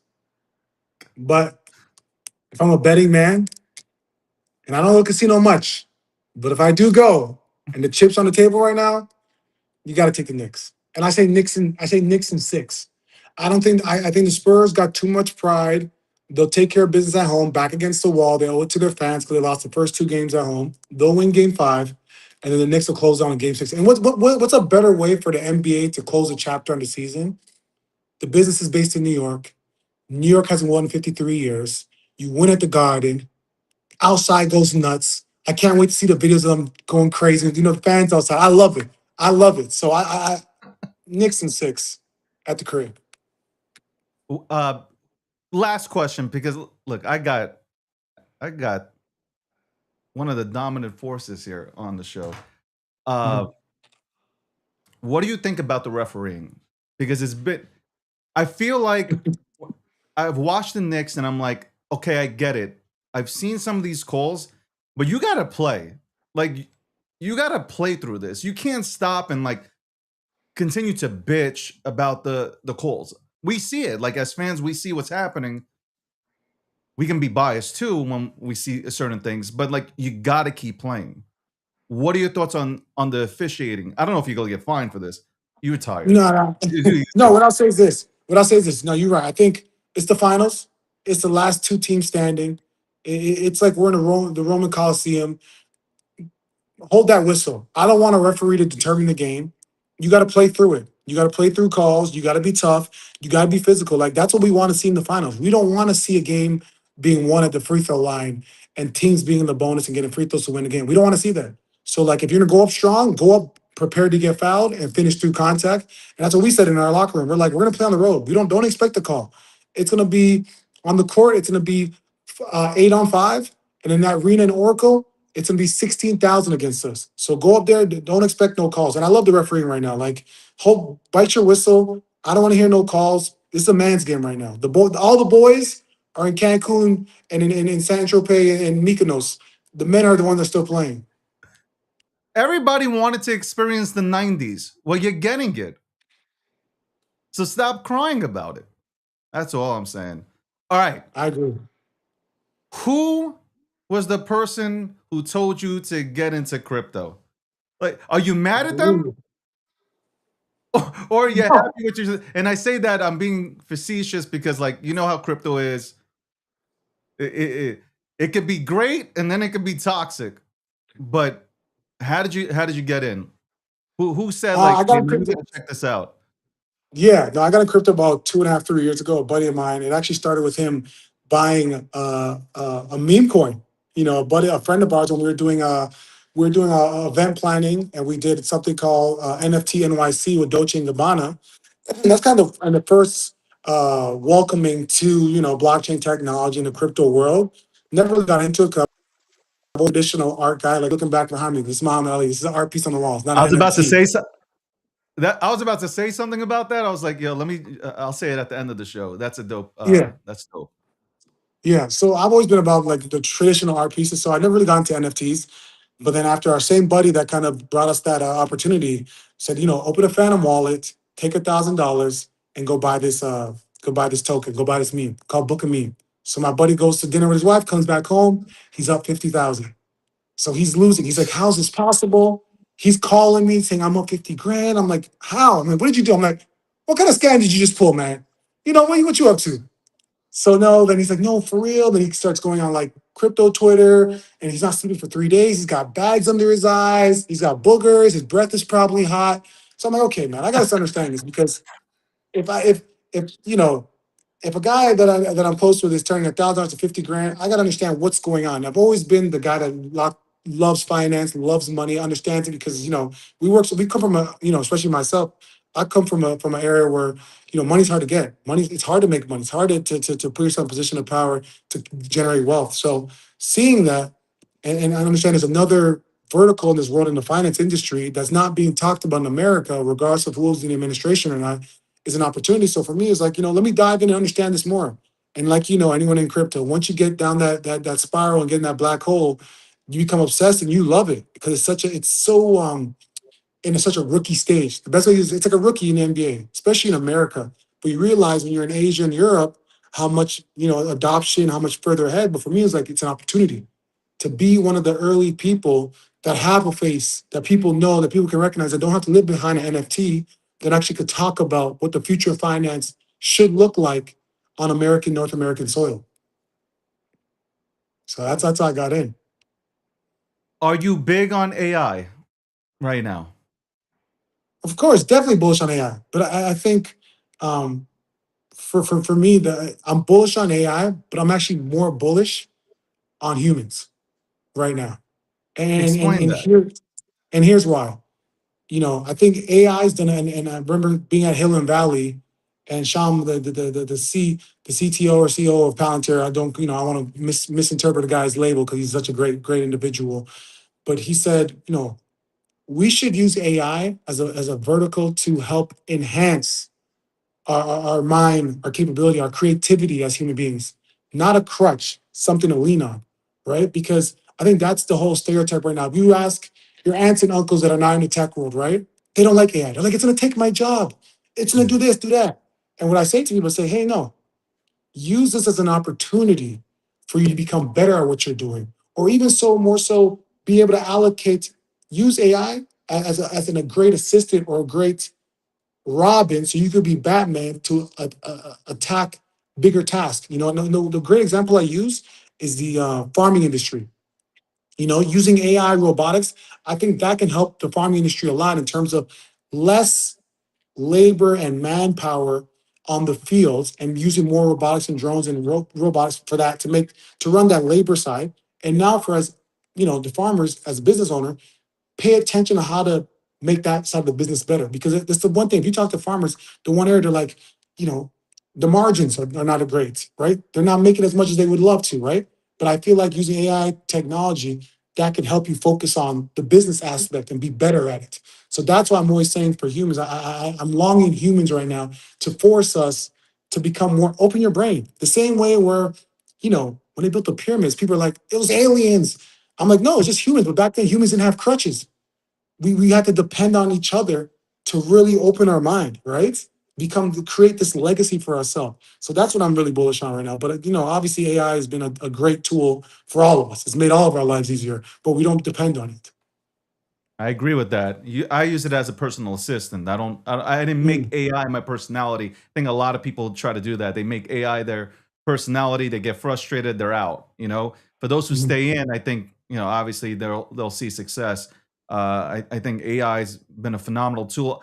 Listen, some people say, "Hey, we're coming closer." The Terminator might have been a documentary and not a movie with the way that AI is moving. um, you made a comment that you're close with Eric Trump. How's that relationship been? No, I mean Eric's been great. I think what Eric's been doing, even before, him getting into crypto, for operating the family's business from the real estate side, and obviously now getting into crypto and him understanding what the future of finance is. And I think for him being able to travel the world representing his family and doing what he has to do, he understood the importance of having crypto and Bitcoin be a foundation to part of American finance is a huge thing, because at the end of the day, it's a three-headed monster race, right? It's the US, China, and Russia. And whoever controls the most will have the power, right? To be the king, you have to control the most, and you have to have your hands in everything and be the best at it. And they understood, and Eric understood an area where America is a little bit behind compared to China and Russia, and that was blockchain and crypto and Bitcoin. So, I love what he's doing and being a big advocate of Bitcoin. I'm a Bitcoin maxi as well. So, I love it. I want to ask, did the crypto? Well, you already had a huge network. I'm sure you had a huge network way before you got yourself into crypto, or maybe even investing. Did crypto open up more doors when you got into it? Did it open up way more doors, and ones I would say that were more fruitful than the ones that you had previously? I would say that I think crypto's opened up doors for me even more globally, right? I've met people just from basketball's blessed me so much to be traveling internationally, meet a lot of great people. You know, basketball's done that. But I think for crypto and putting myself in the space, it's opened up doors to people that are more, Wall Street based, more Silicon Valley based, more in on the other regions of the world that don't per se are not so much involved in consumable brands, sporting brands, entertainment. It's another vertical, but I love that because that's where I sit at the intersection and hold that power and key where I can plug and play different parts of the world to bring them together. Because if you're trying to realize now, think about back in the early 2000s, late 90s, most founders, think about Bill Gates, think about Microsoft, all these guys, Michael Dell. When they started their companies, they were always behind the door. You never see them. You never see them do interviews. And look at now, everyone. And if you look, you might not agree or not, but Michael Saylor might have been one of the first guys that said, "You know what? I believe in something. I'm gonna make myself my own uh, influencer or forward-facing guy." And now you realize for every company, if you want your company to be $1 trillion and come out with big IPOs, you got to be the face of the franchise. You got to be like how the athletes are, right? And you got to put yourself out there. So now you see every owner, they all want to put their face out there now and all want to do conferences and speak. But before they weren't doing, which shows you how much media, image and likeness, culture relevancy plays a part in the valuation of your company. And that's something that my world natively does. And now people, it's almost like you say, basketballs want to be rappers, rappers want to be basketball players. Now it's like the CEOs want to be influencers and influencers want to be CEOs. So we're on to something. And for me, understanding that and understanding where the world's going, it's like, how can I insert myself and be a valuable asset? Just like with the Cavaliers, be a valuable asset where it's hard to replace you. Have you gone back? Obviously, you retired from the NBA, but have you gone back and have you, I guess, talked to some of the current NBA players and maybe even former NBA players about, you know, I guess teaching them about financial literacy? I mean, not just NBA players lack it, but I think the entire world lacks it just because of I always blame this. The education system has failed us. The Department of Education, especially in the United States, has failed people because people get out of school, they have no clue how to handle their own finances. So, have you gone back and because you have all this knowledge and you could be super instrumental. Have you gone back and try to go ahead and spit some knowledge to these cats that are coming up with, especially with these huge contracts and all? Yeah, I think, listen, the part of the NBA and what I love about the NBA is a big fraternity, but for me, it's bigger than just paying it forward to the NBA. I think it's paying it forward to everyone that's younger than me, because at the end of the day, most, especially minorities, right? We come from a world where we don't get the financial literacy or education. And when we do start making money, finance is the only area and sector where you have to trust a complete stranger to manage what you've worked hard for. And when you think about that, that doesn't make no sense.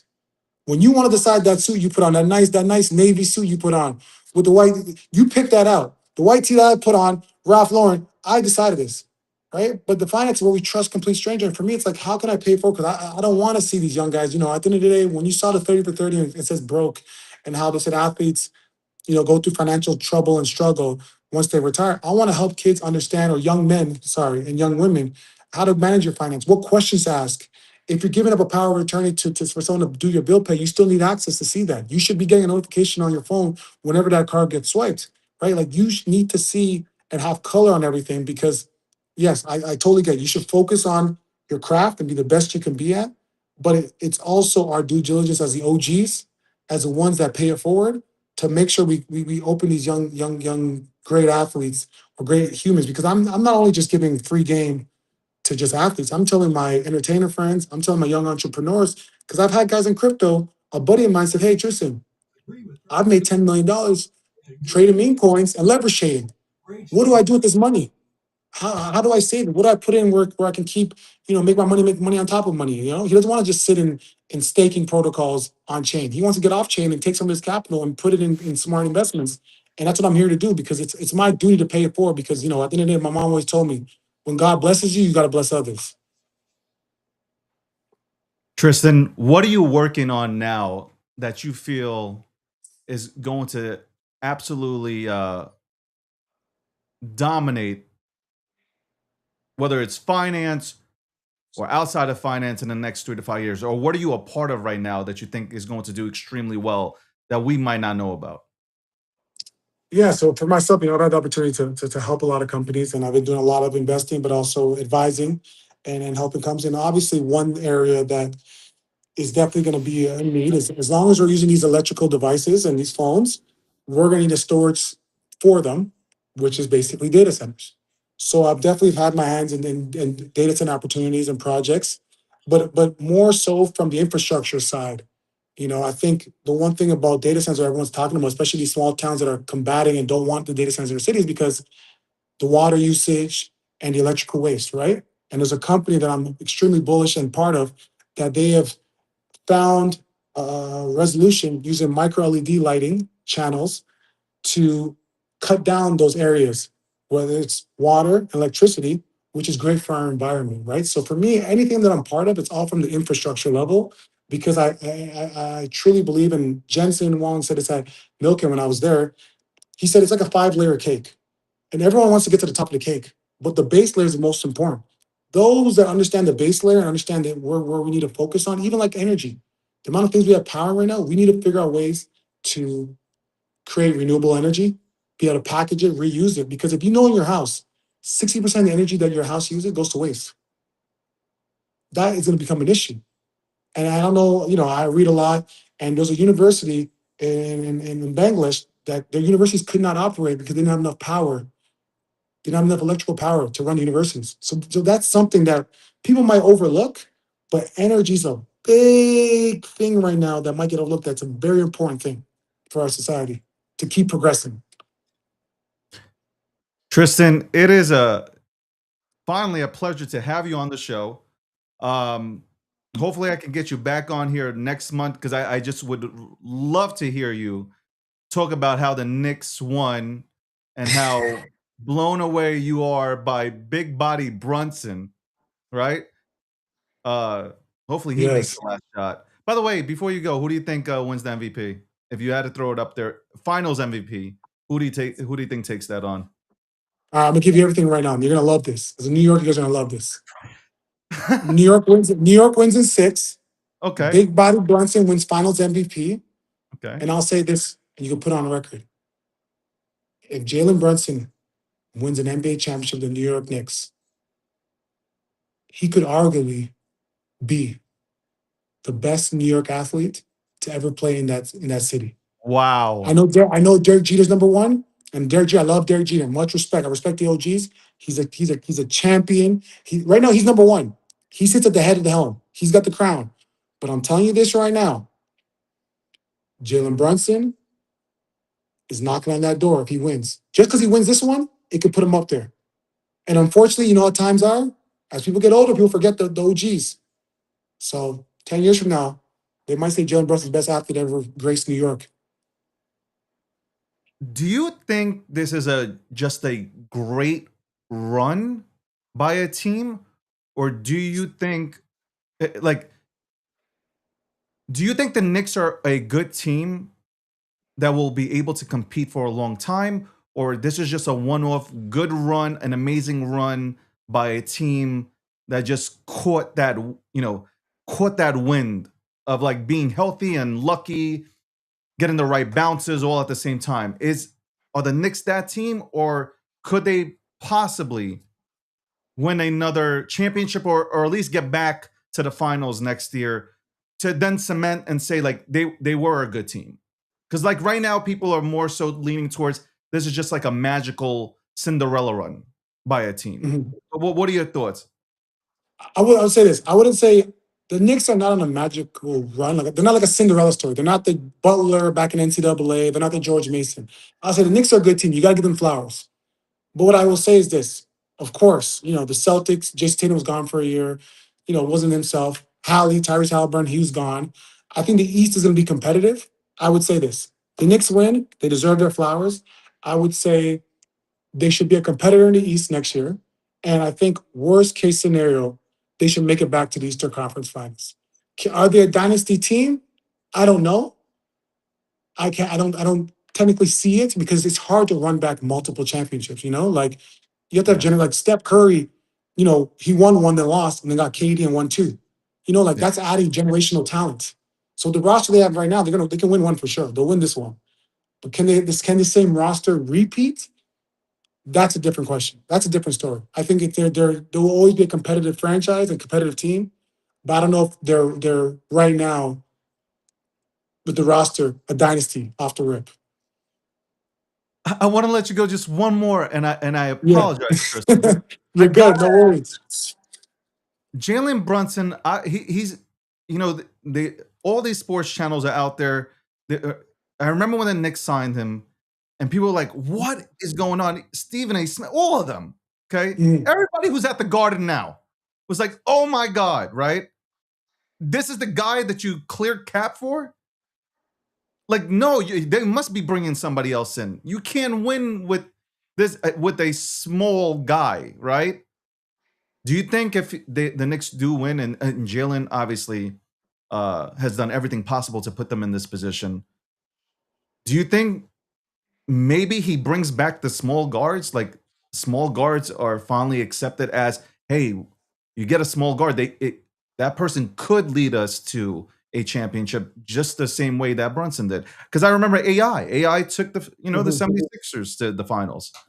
They didn't win, but he carried them. He didn't have AI didn't have the best team going to the finals.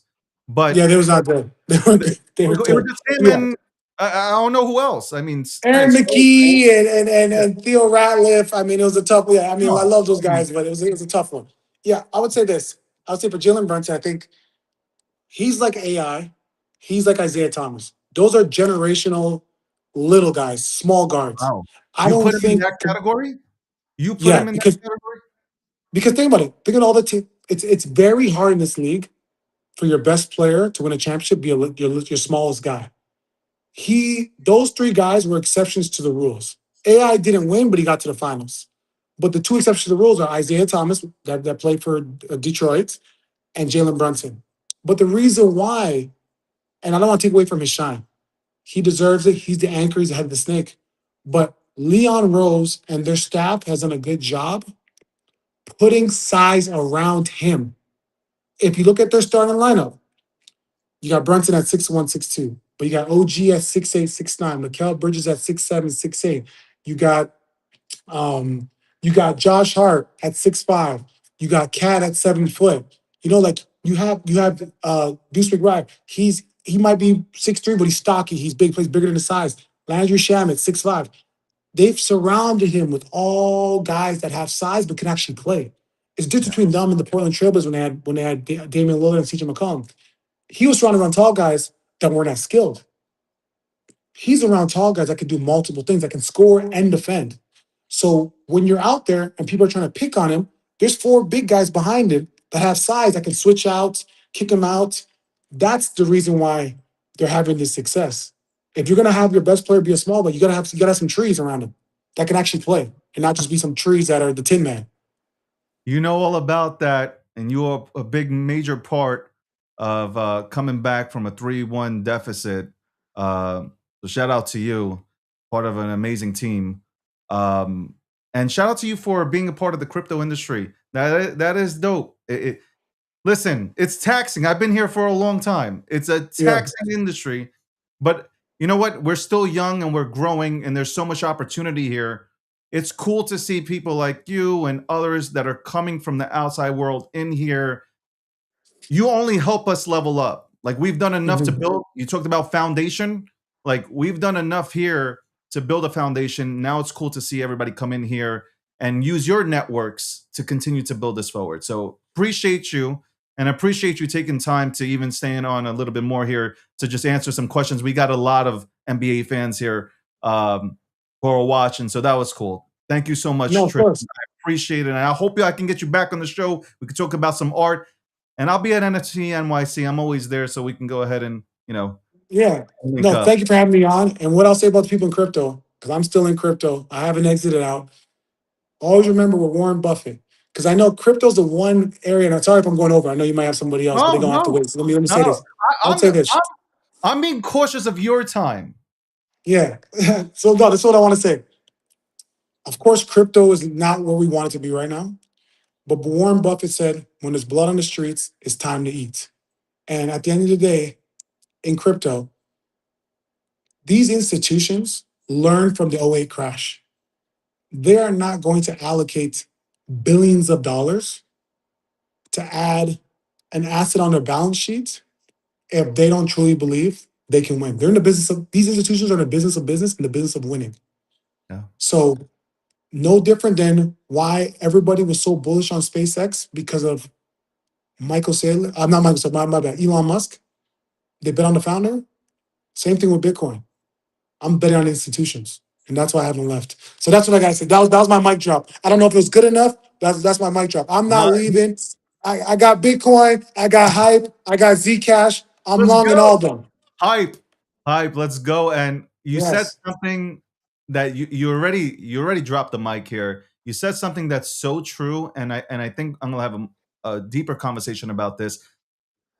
You have a lot of owners and innovators that now understand they need to be front facing. Elon being the example. I mean, like, I think Elon, I mean, we can maybe agree on this. He's the Started this best. So he's the best influencer on God's green earth. crazy, right? Like, and now he owns X, so like it makes it even easier, like, to go ahead and get his message across. And I mean, he deserves the first trillionaire. He deserves this. I mean, there are haters out here, but I'm sorry. When a guy is sleeping on the factory floor, he has to decide whether or not to keep SpaceX or Tesla, and chooses both. And he's broke, and he makes this kind of comeback. He deserves it. So, I agree. shout out to him. Shout out to you. Thank you so much. I really do appreciate you coming on and having this conversation. And hopefully you can come on here again onto the breakdown, and we can go ahead and chop it up. No, I appreciate it, David. Thanks for having me. Appreciate it, man. Keep doing the good work, man. I've been watching, Thank you. so keep going. Appreciate you, Keep bro. cooking. Yes, sir, bro. That is Tristan Thompson. Oh man, legend, man, legend in the game.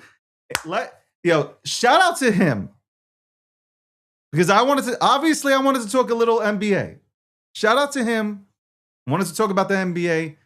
I know his stats. Okay, I watched that series. Like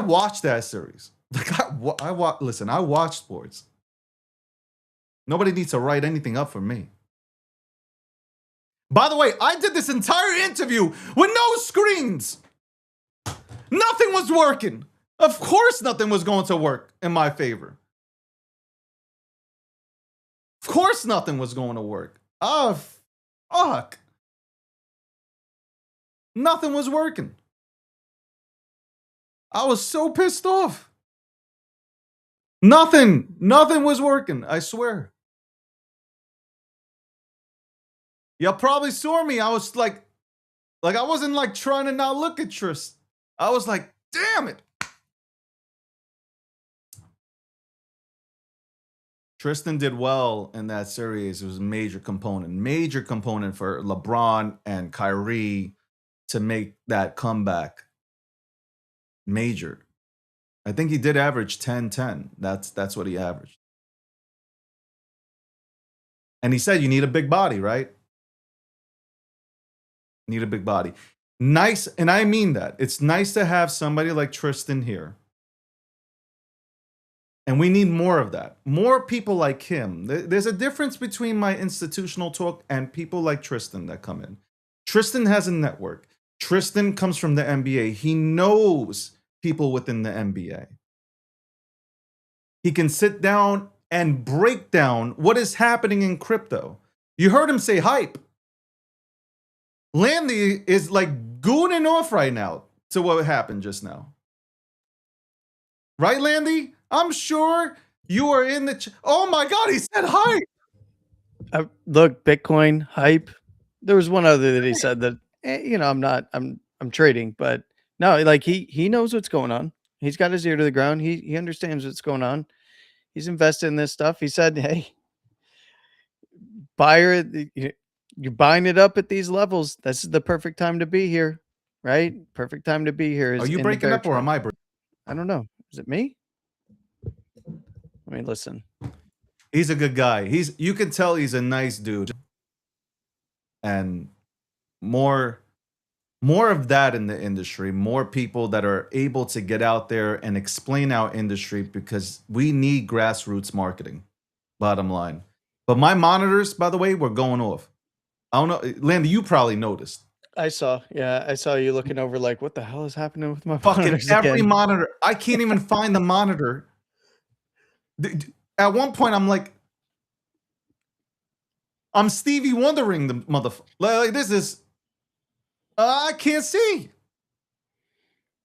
I remember when Tristan Thompson came into the NBA, because he was a hell of a rookie. Back in, is that 2012? Yeah. So He found this groove that, like, then again, it's not that I just remember him when he was a part of, like, I'm just saying that obviously that 3-1 is what I wanted to talk about, being that the Spurs are now down 3-1 to the Knicks. He says Brunson might be the greatest sports player in New York history. If they complete this, that's going to get clipped up and that's going to be talked about. Yep. It's just me or you that's having. Am I breaking up or are you breaking up? I'm looking at the actual stream to see if it's me or you. I think it's you. But I wouldn't put it. Hold on, let me see. I think it's you, man. Let's see. I'm looking at the stream side. I'm coming through clearly to X, and you're breaking up quite a bit. I'm breaking up bad? Yeah. It seems like you're good now. Well, at least that all this, if it is an issue on your side, at least it waited until after you did your interview with Tristan. Yo, you know how bad it was? I shut down all my Wi-Fi. Man. Like, I shut it down. Anyway, welcome to the breakdown, episode 727. We had Tristan Thompson on. We're gonna have more people on during this month. Thank God. Not in a bad way. It's just that everybody had to reschedule and shit. I feel like we have a monster schedule coming into September, bro. Like, it's crazy. But it was nice to have him on, and hopefully we'll have him on again just to maybe even wrap up the NBA Finals. But what I said, it's cool to have people like him and with those kind of platforms to talk about Bitcoin and other cryptocurrency. Let me separate it for you Bitcoin maxis. Bitcoin and also crypto. Do you feel better? Yes. Okay. Do you feel better? Yo, he had me. I was laughing. You know why I started laughing? Why's that? Landy? Because now everything's working. Mm-hmm. Yeah, of course. Why would it?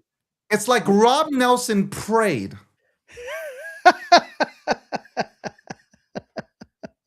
But let me tell you something. I am a fucking professional. I am a pro. And even though I was looking around and all this shit, I am dialed in. That is what a professional does. He doesn't complain. Only after you can complain. Yeah. But during, I'm not saying, yo, I can't hear. No. At that point, I'm just like, There was a they should moment where video- you sat back and you were just looking at your blank monitor in amazement. Like, really? No, Really? I was actually looking at a black monitor just like this. I was just looking, and I was just like, yeah, I see us. You know what I was doing? I was picturing the interview. Yeah. Instead of being a part of it, I was picturing the interview. How crazy! I have the interview, and I'm picturing an interview. I remember that shit was happening when Sailor was on. Yes. In the beginning, it was happening. I was like, and I started to pray to God. I said, God, do me a favor. You can send my fucking show to 0, but just let me have this moment. Let me have a view of what's actually happening here, please. Let me see him. Pause.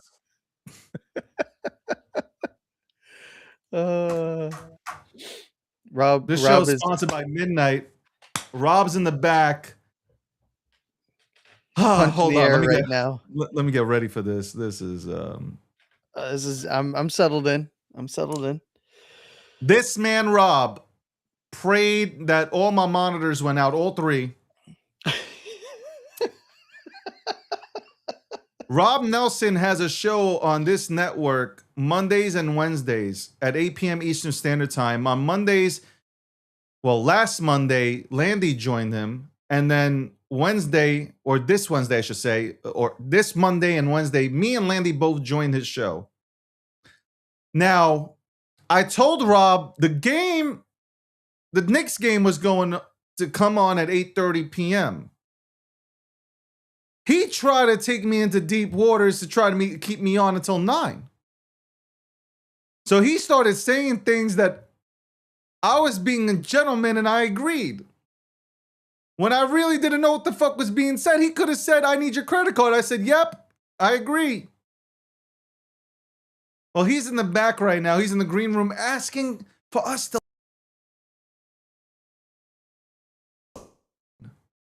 Now I'm thinking, shit. Okay, I'll be nice. All right, Donald Trump. Nelson, what the fuck? All right, Donald Trump. Should I let you in? Should I make a deal?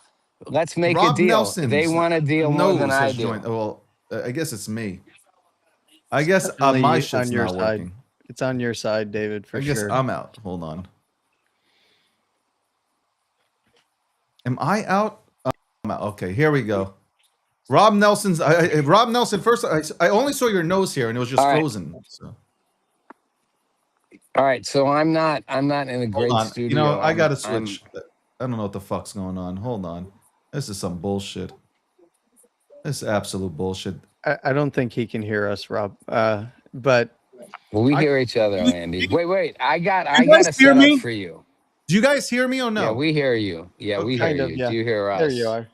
Look at David's back. Hey, David, welcome to the show. Welcome to the show, my ass, David. bro. Welcome to the show where it all gets blown up. Oh my god. All right, hold on. Let me. All right. Do I need You to? do what you got to do. Make all your All right, excuses. listen, You be here we Iran go. here. You be Rob Iran here and Nelson make all kinds of has excuses. been doing nothing but crying. Hold on. Hold on. Let me change the overlay. Somebody change the overlay here. Hold on. Hold on. Here we go. Oh, here's the overlay. All right, cool. Rob Nelson is just crying every single day. Okay?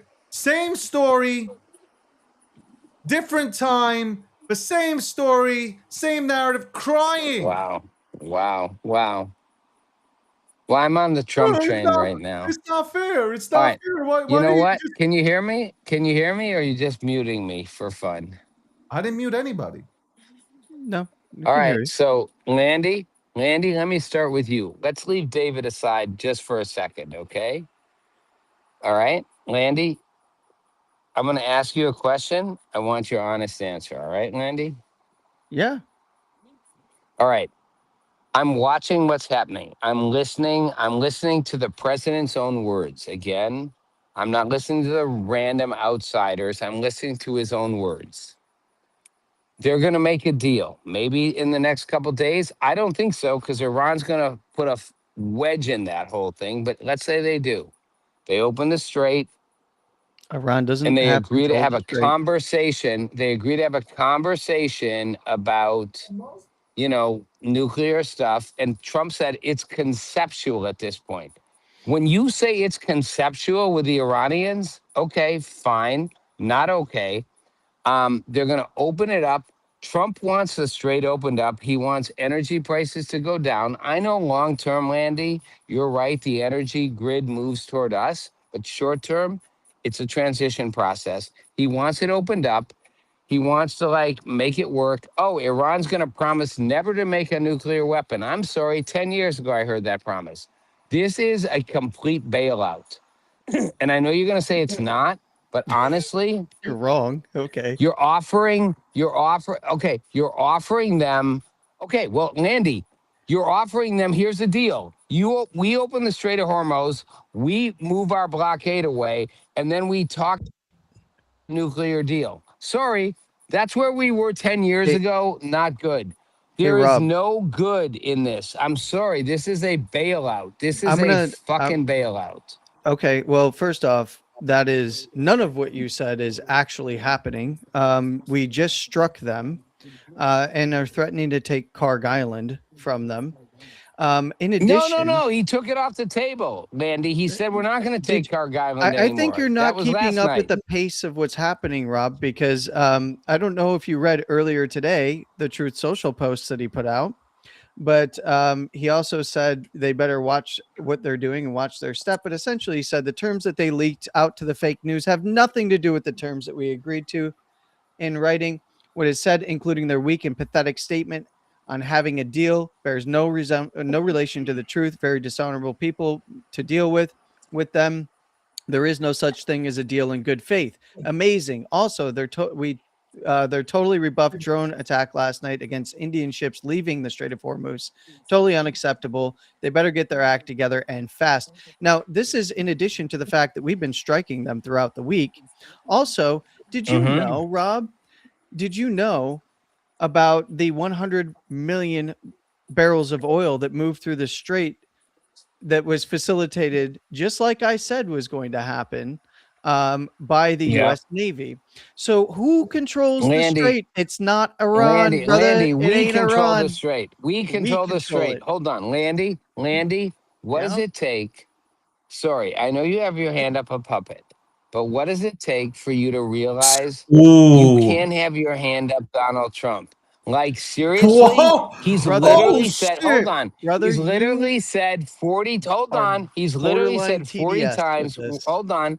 There's no TDS. I fucking This love on Trump. I this fucking subject, wanted on him this from day particular one. subject, you have Iran No, derangement no, syndrome in this case. I'm literally like he wants to bring the temperature down. I get it. He wants the Hey, have you markets to looked be at the calm. cost per He barrel of oil, Rob?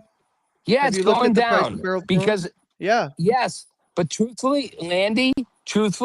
Lebanon's off the table. Do you think for 1 second Bibi You Netanyahu don't is going to know. not It's go fog after of war. Lebanon? It's fog of All war, right, Rob. you You know what? don't know. None of this. Hey, Fog. guess what? There was a This is your deal. line, Landy. Fog of war. No. Fog. I'm gonna light up a Yes. cigarette in a minute, just to I'm Okay. gonna fucking light up a cigarette, drink bourbon to make this all okay. Yeah. Well, Landy, hold here's on. the Landy, problem, hold on. Rob. Wait, hold on. What you're Before saying you give is me your there is no analysis, deal. hold on. No, hold on. Before you give your analysis, you and I both know Iran, fractured as their government is, has no intention of doing what they say. There is zero part of this regime that will actually honor their commitment. So if the commitment is, Hey, Rob.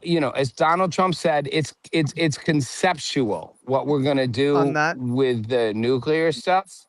That is not okay. Sorry, do not okay. you Take not Cargill. understand Take the that whole fucking thing. Rob, does Rob not understand and I'm going to ask it to you in the third person. Does Rob not understand the concept of putting that out there, knowing full well that we have our entire Navy CENTCOM still there? We just struck them. We will continue to strike them. We will take Karg Island if needed. And in fact, I bet you we do. And the administration knows that there is no dealing with it. That's why you saw, hey, there's a deal. Then even Iran said, no, there's not a deal. Then Iran said there is a deal. Then Trump said there's no deal. If you don't think that's fog of war, and if you don't understand how the administration is using that as a bludgeon right now in this game, and you keep hanging on these things that you know will not come to fruition, meaning there is no chance of them ever getting to a deal without the nuclear dust. You know this. You know this. And what did I just read to you? You don't want to take Trump's own words on the subject. There is no deal. There's no deal. They never said Landy, that. Oh, Landy, hey, here's my question. Landy, here's my question for nothing you. Is has there any changed point at which, is there any point, Landy, at when which, and David, actions you are come in taken. next. Landy, is there any point at which you will acknowledge that Trump is managing an enormous number of variables? He's managing the US economy, he's managing the midterms, he's managing Iran. Are you willing to acknowledge at any point, Landy, that he is trying? Look, he keeps saying they want to make a deal more than we do. They don't want to make a deal. They literally want to survive. They want to hold on. If they can buy another 2 months, it's a victory for Iran. That's a victory if they can hold on 2 more It's not months. a victory. They'll say whatever they have to say to There's hold no on 2 more victory. months. For them, it is. For them, it's a No, victory it's if they not. cannot be No, it's not. squashed by us. It's a victory. Don't be No, squashed it's by not. America. Hold on for 2 more months. This is We could Iran squash them, derangement Landy. We could syndrome squash them in because a you heartbeat. don't Hold on. Why don't we want to take acknowledge. Karg Island?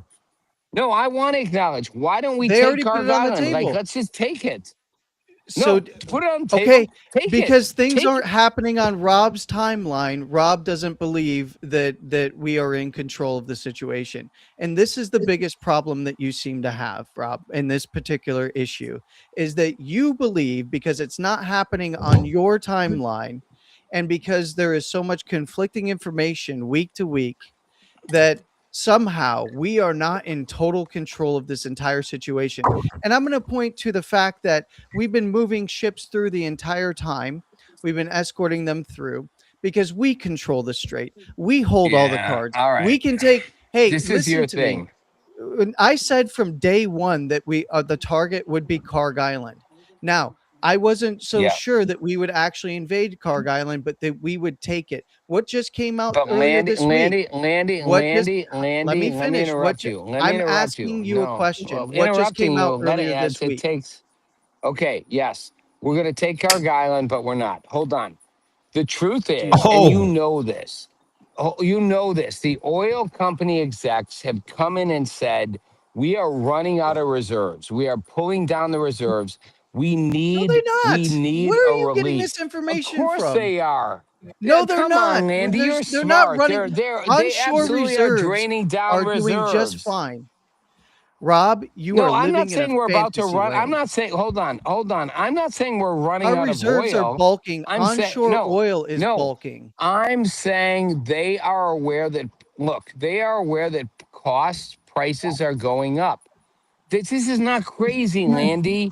You're super smart. What? Like, this is a business Rob, you just decision. said three Like, things that are not factual. First of all, onshore reserves are doing just fine. SPR is doing just fine back in growth. We are pumping out more oil than ever before in the United States, and it's only increasing, not decreasing. They are not stressed about oil here in the United States. That by no they're measure. stressed about costs, not about No, they're supply, not. about costs. No, they're not. Well, The higher oil they're cost not goes, the stressed. better it is for the oil company because our cost Yes, per but barrel they're to drill is all right. down. All right. You know what, Landy? I feel like literally this is like why transgender athletes should compete. No, Seriously? you first of all, don't You hold deflect. on, Landy. What's the cost per Okay, I'm barrel for deflecting, but WTI? you're deflecting. Look, No, you I'm not. know as well as I do, Landy, you Oil know companies are that printing hold money on. right now. Yes, they are. But that said, They also know that if they lose the midterms, they're fucked. So they want Trump and the No, they're Republicans to win the not. midterms, and they're aware. All The right, all world, right. the There's world does nothing I not can run say. based on the There's nothing United I States can say that midterm you will accept. There's nothing I can because say. you're Even wrong. Trump's own words won't You're work for you. wrong. You're 100% All right, wrong am I on wrong this that he said? Am I wrong that he said it's a conceptual framework for what we're going to because do after there this? is no If they deal. The open the deal is a strait, we'll framework. lift it. Where's the deal? Is it It's signed, Rob? conceptual after What this. is changed? Conceptual that you're gonna You're gonna conceptual hang that on a Iran's gonna not make fucking nuclear word, but you're gonna weapons. ignore everything else in favor of one word, as if that is the defining characteristic of this entire deal. You just told me, a market analyst, that they're hurting. The oil execs are hurting, right? No, they're not. No, I didn't say. I never said they're hurting. I said they want this to end. I never said No, they're they hurting. don't. No, they don't. Okay, They would love fine. for $100 Let me give you barrel that. for oil Let me at be a WTI. lawyer and Do you know the stipulate. Let me cost be a for lawyer. them to pull it out Let of me the be a ground lawyer is and stipulate. Hold low on. Let as me be a lawyer and fuck. stipulate that they don't Girls, care. calm down, Trump, girls. Girls, calm down. Okay. David wants in. David is chomping Girls. at the bit to weigh in on this. David wants in. David wants in on this convo. I am not wrong, Landy. This Yes, is you are. Trump wants this 100%. thing over. Trump wants this over. Sure. How come it's not over then if he wants it over so badly? How come a deal's not done if Because he wants he's it not over so willing badly? to literally bomb the shit out of Iran. A little Oh, bombing, because he not doesn't major bomb the shit bombing. out of him, he wants it over, but yet it's not over. But he wants it over. You know This what? makes no sense, Rob. Here's my wild card. But Netanyahu is going to be like, I don't care what you said. I can't Yes. bomb Lebanon. BB. He's going to bomb Lebanon next week. He's going to be like, sorry, You're I gonna said tell I me that wouldn't. Too BB runs bad. the United States next too? Give me a break. No, I'm not saying that, Randy. You know I'm not. Don't throw me under the bus that way. You know I'm not throwing you under stupid the on bus this. because you But just gave 3 really bad takes in a row, and I'm going to bludgeon you for it. Just like Iran got bludgeoned for 2 days in a row and 2 nights in a row. And they will get bludgeoned again all and right. again and again and All again right, and again Landy. until All we right. get what Look, we you're want. coming on Monday. I'll bludgeon you back.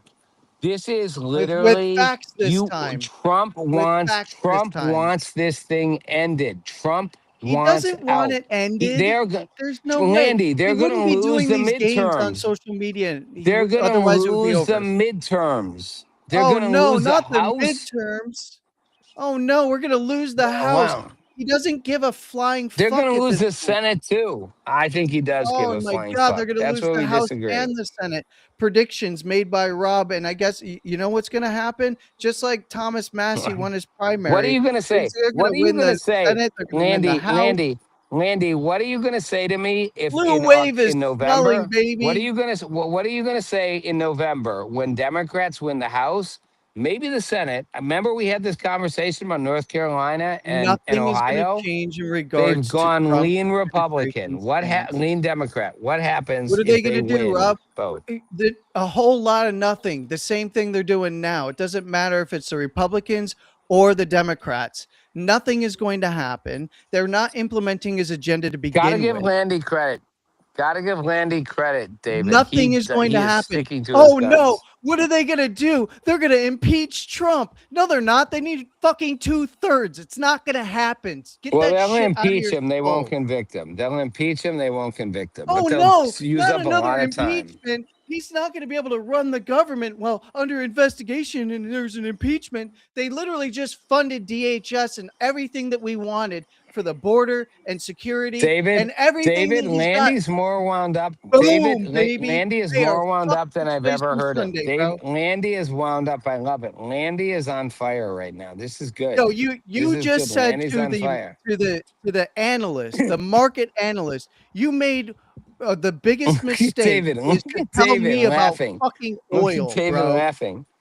Landy, I love that you're on fire. I love this. This is where it gets real. I love that you're on fire. David is chomping at the fucking Iran horse is in bit charge, right now. guys. They're gonna close this strait down. Meanwhile, we're moving 100 million barrels of fucking oil through during the ceasefire. Give me a break. Bro, we are in such a powerful position. Can I Europe is just say? crying, Russia's crying, Can I China just wants say a I deal, love? Can I Iran just wishes say? that they never Can I just say fucking I love this never Landy? I grabbed love the this ball, Landy bro. that is uncensored. I love it. I love uncensored Landy. I David, love you're it. muted. This is You're good. muted. You're muted.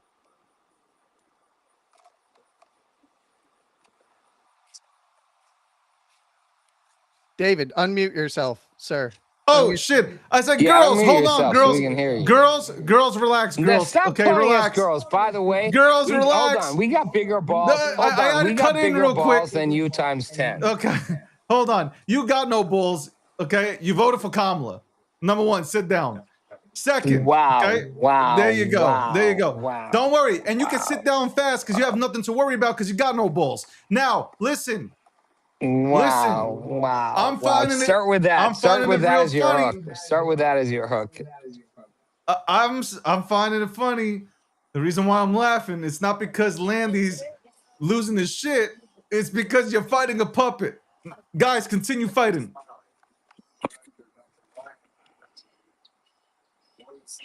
No, Yo, David. You need he's to on weigh in here relay. because This you is got so your own bad. feelings. He's on relay. He's hearing me 5 minutes later. This is crazy. How do you come to a debate and you're delayed 10 seconds? I'm delayed. Yeah. I'm delayed 10 seconds. I Yes, you might need a round trip. what you're hearing 10 seconds ago. All right. Well, you know what? Call me Trump. 10 seconds late. Look, here's my take. He was Okay. 30 years early to this one. I think an older gentleman, okay, or actually a veteran. Wow, needs to speak. you're being an ageist. You're being an ageist. That's okay. I Hold can on. take it. I'm not calling you old. I was talking about myself. Now, let a real man step in here and talk about the situation. Wow. Okay. Wow. Enough wow. of. Okay. Sip on that Kamala cup and let me go ahead and explain. Wow. Trump. Look. Wow. I find Landy's it. hiding behind his puppet. Landy, take your puppet away. I want to see your face. Put your face Brother, up there. Come on. if you knew who I Face to was, face with me. Rob, listen. Until you upgrade your mobile connection from Cricket to Verizon or T-Mobile, What you have nothing I'm to sitting stand next on. to Cricket and Verizon. You I did have- this You need to remote. be a part of a Verizon commercial, okay, where you're upgrading your phone. Number one, to even speak on this subject. You can't even keep up with this goddamn subject when you're 10 seconds delayed. Now let me go ahead and break it down to you. What's happening out there in Iran? Now, do I want the war to come to an end? Absolutely. Because we know we're going to Cuba next. Your echo, by the way, is really bothering me. Can you mute yourself for a second, Rob, on that Cricket mobile Yes. connection? Because my God, what is happening? Now, he's got a round trip because give him a second to round trip because I think his connection has him really far behind what we're talking about. he's still on me saying that the veteran needs to step in and girls. That's what he's on. Listen, I want the war to end. 100%. I made it very clear. I want it to end already. Keep it going. I'm tired of the messages, Landy. Like, here's one thing that I am tired of. You know, yesterday Trump comes out, says there's a deal done sometime somewhere in Europe to go sign this goddamn document. Somebody in Iran's fucking, I don't know which department, they're obviously not communicating with each other. They're coming out, they're like, I have no clue about what deal he's talking about. You got Israel coming out, Bibi saying, I didn't get notice of any deal either. I could care less about Bibi and what he says. But anyway, everybody's saying, what deal are we talking about? Then today there's a deal that's some part of the department in Iran's regime. They're coming out, they're saying that they've never been as close to a deal as they are now. Trump's coming out then saying, after they say that, he's out there like, yo, I'm about to go bomb the shit out of you guys. So like, this shit is a fucking circus right now on the social media. 100%, it's a fucking circus. War Fog of I war. get it, but it's a fucking circus. And what did I It's tell you about supposed to be. perception? Hey, what did I tell you about perception, puppet? I told you people that their IQs are not higher than a 50, they're like, yo. They're like, what's happening? What is happening? I thought it was over. No, nothing is I substantially thought they're changed at all. signing. I'm talking about the perception of Yeah. people who don't have very high IQs and they listen to Rachel Maddow on MSNBC or whatever the fuck they call that shit, and Abby Phillips. These people are confused. They're like, oh, so then Abby Phillips is right. You imagine ever going out in public and saying yes, saying some shit that Abby Phillips has said and repeating it? You imagine going out in public like this? Well, You imagine being Rob Nelson and listening to Abby Phillips and agreeing with her? Let's bring Rob Nelson back in here because he's going to get mad.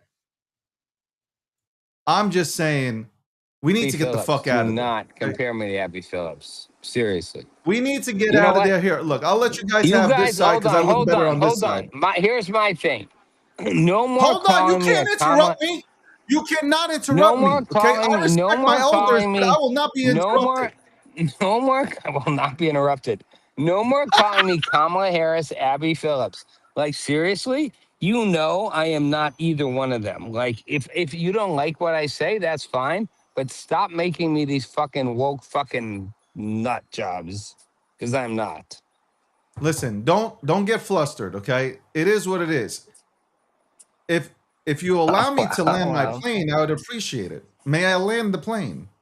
Look at how calm he is, Landy. This is what he does. He just is like Trump. It's the greatest deal ever. Greatest deal ever for 40 buzz the days. tower, Like, David. sorry. Buzz the tower. And then land it Buzz the upside down tower. like a Delta flight. I give you credit, Eh, David. It's impressive. It's impressive. I gotta honor the fact that it's impressive. And it's impressive when I have no monitors working and I'm still looking into or trying to look into the camera. Now, let's put it this way. I want the war to end because the midterms are coming. The perception, I talked to Landy about this. I went on your show and for 15 minutes while I was focused, I talked about this on your show. I would like it to end because the perception right now for those who did vote for Trump is that they feel like this war is not allowing them to live here in the United States of America. I'm trying to keep it very simple. That's the way that the perception is because they're watching mainstream media, and mainstream media, unfortunately, American-based companies are not on Trump's side. Okay, they're not on Trump's You're right. side. You're right about They, that. I mean, it is the truth. They want to see. All they put out there is narratives of the United States of America losing when that's not true. Okay, and you have people. What do they tune into? Regular people tune into mainstream media. They're not. They could tune into this show. They couldn't. They could tune into other podcasts. But at the end of the day, the majority of media is left. The left wing, the left leaning, and they push these narratives out there, especially the newspapers, that we are in an endless war. We got ourselves into the next Vietnam, when that is not the truth. So my thing That's true. is, That's facts. I would We are like not in Vietnam. We are not in correct, Vietnam. but that's what they're pushing. They are pushing as if we are, that Trump doesn't know what he's doing, that the administration doesn't Yep. know what they're fucking doing, which is further from the truth. Because I would never say that about Joe Biden. I would never say that about Obama. I would never say that about Bush. I believe people go in with the plan. They listen to their generals. They know what they're doing. Now, is everything going to work in your favor? No. It doesn't matter who it is. I don't believe everything's going to work to your favor. But I believe that we are winning. Now, for me, All right, obviously, David, but I'm hold more on, impatient David, because- hold on, let me hold land on. it. Let me land it. No, you Hey, always want to land it. let me finish. I'm almost done. My thing is, I want it to end because I know we're going to Cuba next. Cuba should be easy to go ahead and take on. And who knows if we go to Colombia next too. Okay, I don't think it stops at Cuba. It might be Colombia next after Cuba. I just want this to end so people can go ahead and say, you know what? It's not because of gas prices. It's like that shit's over with. The media won't have any more talking points about Iran. They could go ahead and press the issue, But people, they're like goldfish, okay? They'll forget about it in 2 weeks and then moving on to why is he taking on Cuba? You're right about that. So You're right about that. But David, I just want to be is out it of Iran. possible? Iran is really it's one of those things where All I right. did say we should But flatten it at this point, okay? Because these terrorists are not going to go ahead and comply. And even if they do, this shit do will start back up in the next 6 to 8 years anyway. That's but it. That was my wait, opinion. that's what I'm saying. Hold on. Hold on. That's what I'm saying, Landy. Is it not reasonable to say that making a deal with Iran where we open the strait, they agree to have conversations about how they'll never have a nuclear weapon, is literally them buying 5-6 years for the next You are wave of this? making That's that all I'm up saying. based on your own fears. That is literally I'm not what not. has been said. They're actually, it's not I'm my reading it right fears. now. That's what Tell they've me, said. no, that is what Iran came out and said. You're literally taking Iran's word over You're what twisting the my words president is saying. too. Yeah, No, You're I'm twisting not my taking words. Iran's word. I'm taking 50. Hold on. I'm taking 50 years of Look history. at him. no, They you are never, not they listening have to no, what the they are not. administration Hold is on, saying. Landy. Are They you are not, smoking Landy, on you're air? so What is rational. this? They This are is the not a Howard Stern rational, show? they, Why is there they four are why is there not a four rational C-17s state headed out to the actor. Middle East right now from Europe, Rob? Do you think that's because we are like, "Oh my god, we Landy, should back Landy, down"? they are not, Landy, Wow. we are a rational state actor. They are not a No, I'm rational not state talking actor. about They let's don't care. hey, Rob, for just a moment, let's pretend it's not Iran and let's look at the facts. Because facts do matter, not your feelings.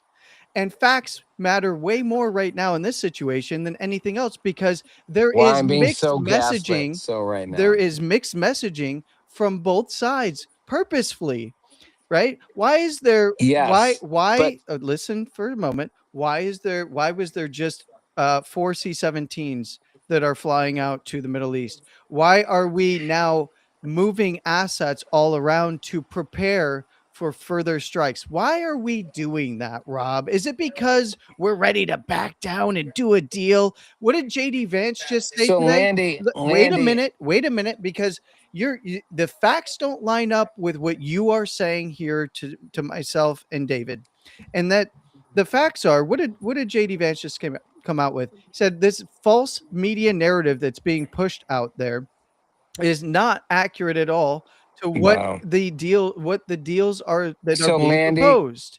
Your so Landy, let contention me is ask you fairy this. tales. All right, Your contention is let that me we're ask just you gonna this. let them do anything they want, reopen the strait. He literally said So there's no money being Landy, exchanged. There would be nothing. That would just be a Landy, good Landy, sign. Landy, Landy, let me ask you a real simple question, Yeah. okay? I'm going to agree with what you said. Fair enough. If we make a deal with Iran where in exchange for them agreeing to have 60, 90, 120 days, I don't care how many That's days not of even part of any conversations deal about hold on, you won't even let me finish. because it's Where fantasy, we Rob. work out no, hold on. Trump said it's a conceptual framework. If we make a deal where we lift the blockade in exchange for them promising to do something in the future, let's just say that's what he said. We're going to lift the blockade, and they conceptually are promising to do this. Will you at some point No, acknowledge that is a really risky because proposition? that means nothing, Rob. What part of this do you not understand? It means nothing. Assets aren't going to move. We're not taking the military out of there. And the moment they step out of line and don't give us what we want, they're going to get hit harder than Well, they got hit how's the the first time moment, around. Landy? How's the moment they step out of line? They bought themselves 6 No, they months didn't buy where we lift themselves the anything. blockade. They got hit Okay, Landy, why yesterday, don't we, bro. What are you Landy? talking about? Why don't we not lift the blockade? Why, here's my simple question: Why don't to both of you? Why don't we say the blockade gets As lifted of 4 when we hours have ago, the uranium? Period. Iran's nuclear material under any deal would be destroyed. If that does not No, happen, no, what do you no, think's no, going to no, happen? no. Until we have the uranium, we don't lift the blockade. Period. End of Did you story. not How is read that what hard to get? JD put out there? Are you not paying attention to what the leaders of No, the I am. administration I'm are saying? asking you, Landy. I'm asking you a real You're serious posing question. the How most about panicking I'm hypothetical I've smacking ever while they're heard. fighting. I'm no smacking panic? while they're How fighting. about This is I'm ridiculous, sorry. Rob. Keep going. Keep You're going. positing something that how, has not even been floated as an agreement. You're giving how a about hypothetical. until This you is, give us the oh my uranium, the God, it's going to blockade be like remains. Obama again. No, it's no. Oh my God! Until you give us the uranium, the blockade exists. Once you give us the uranium, blockade goes away. Look, It's pretty simple, Rob, not crazy. let me give you a Give us the uranium, hypothetical. we lift the Let me blockade. give you a All right, hypothetical. hold David, on, am I hold on, wrong guys. here? Come on, David, am I Let me ask you a wrong? question. Hold on, guys. Since BB we're gonna play in rejecting Trump's hypotheticals. Iran deal. What do you think of that? Let's switch topics real quick. What do you think about BB rejecting Trump's Iran deal? BB's captured by London. He wants this to continue.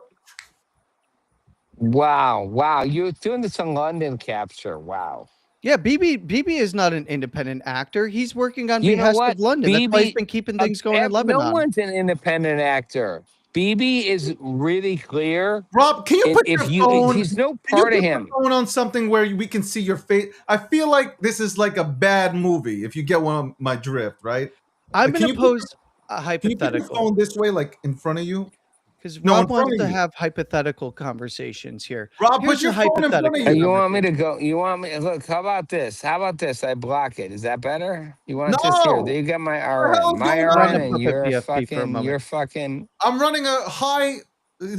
Can you This is put your fine. phone on Just stay something there. so it's like it's facing your face? Stare into the puppet's glasses for just a moment because you wanted to propose a hypothetical. Let me propose a hypothetical to you. What if we say we're going to do a deal and then we just go and take Carg Island? What if we say we're going to do a deal? We're not gonna take our Listen. island. Oh, I'm Trump won't sorry. put boots How on about the I ground. say this definitively? We're not going to let them have nuclear material, Rob. What does that mean, Landy? Oh, what does it mean They're we're gonna not going to promise take not Carg to do Island, it? Rob? What does it mean that we're not going to take Carg Island? We're just saying we're going to take it. What does it mean? This is bullshit How about we hypotheticals. take Let's it, operate in Landy? How bullshit about we take hypothetical it? How land for a about we moment. take it? How about we take Carg Island? How How about we no, just let me their get through the hypothetical, Rob. Let's say we take Carg Island, right? Let's say we open up Yeah, the I strait and want that. keep the Let's take it. blockade Let's on, take their and we fucking take. major Well, energy source. listen, hear me out here, Rob, because you want to operate in hypothetical land.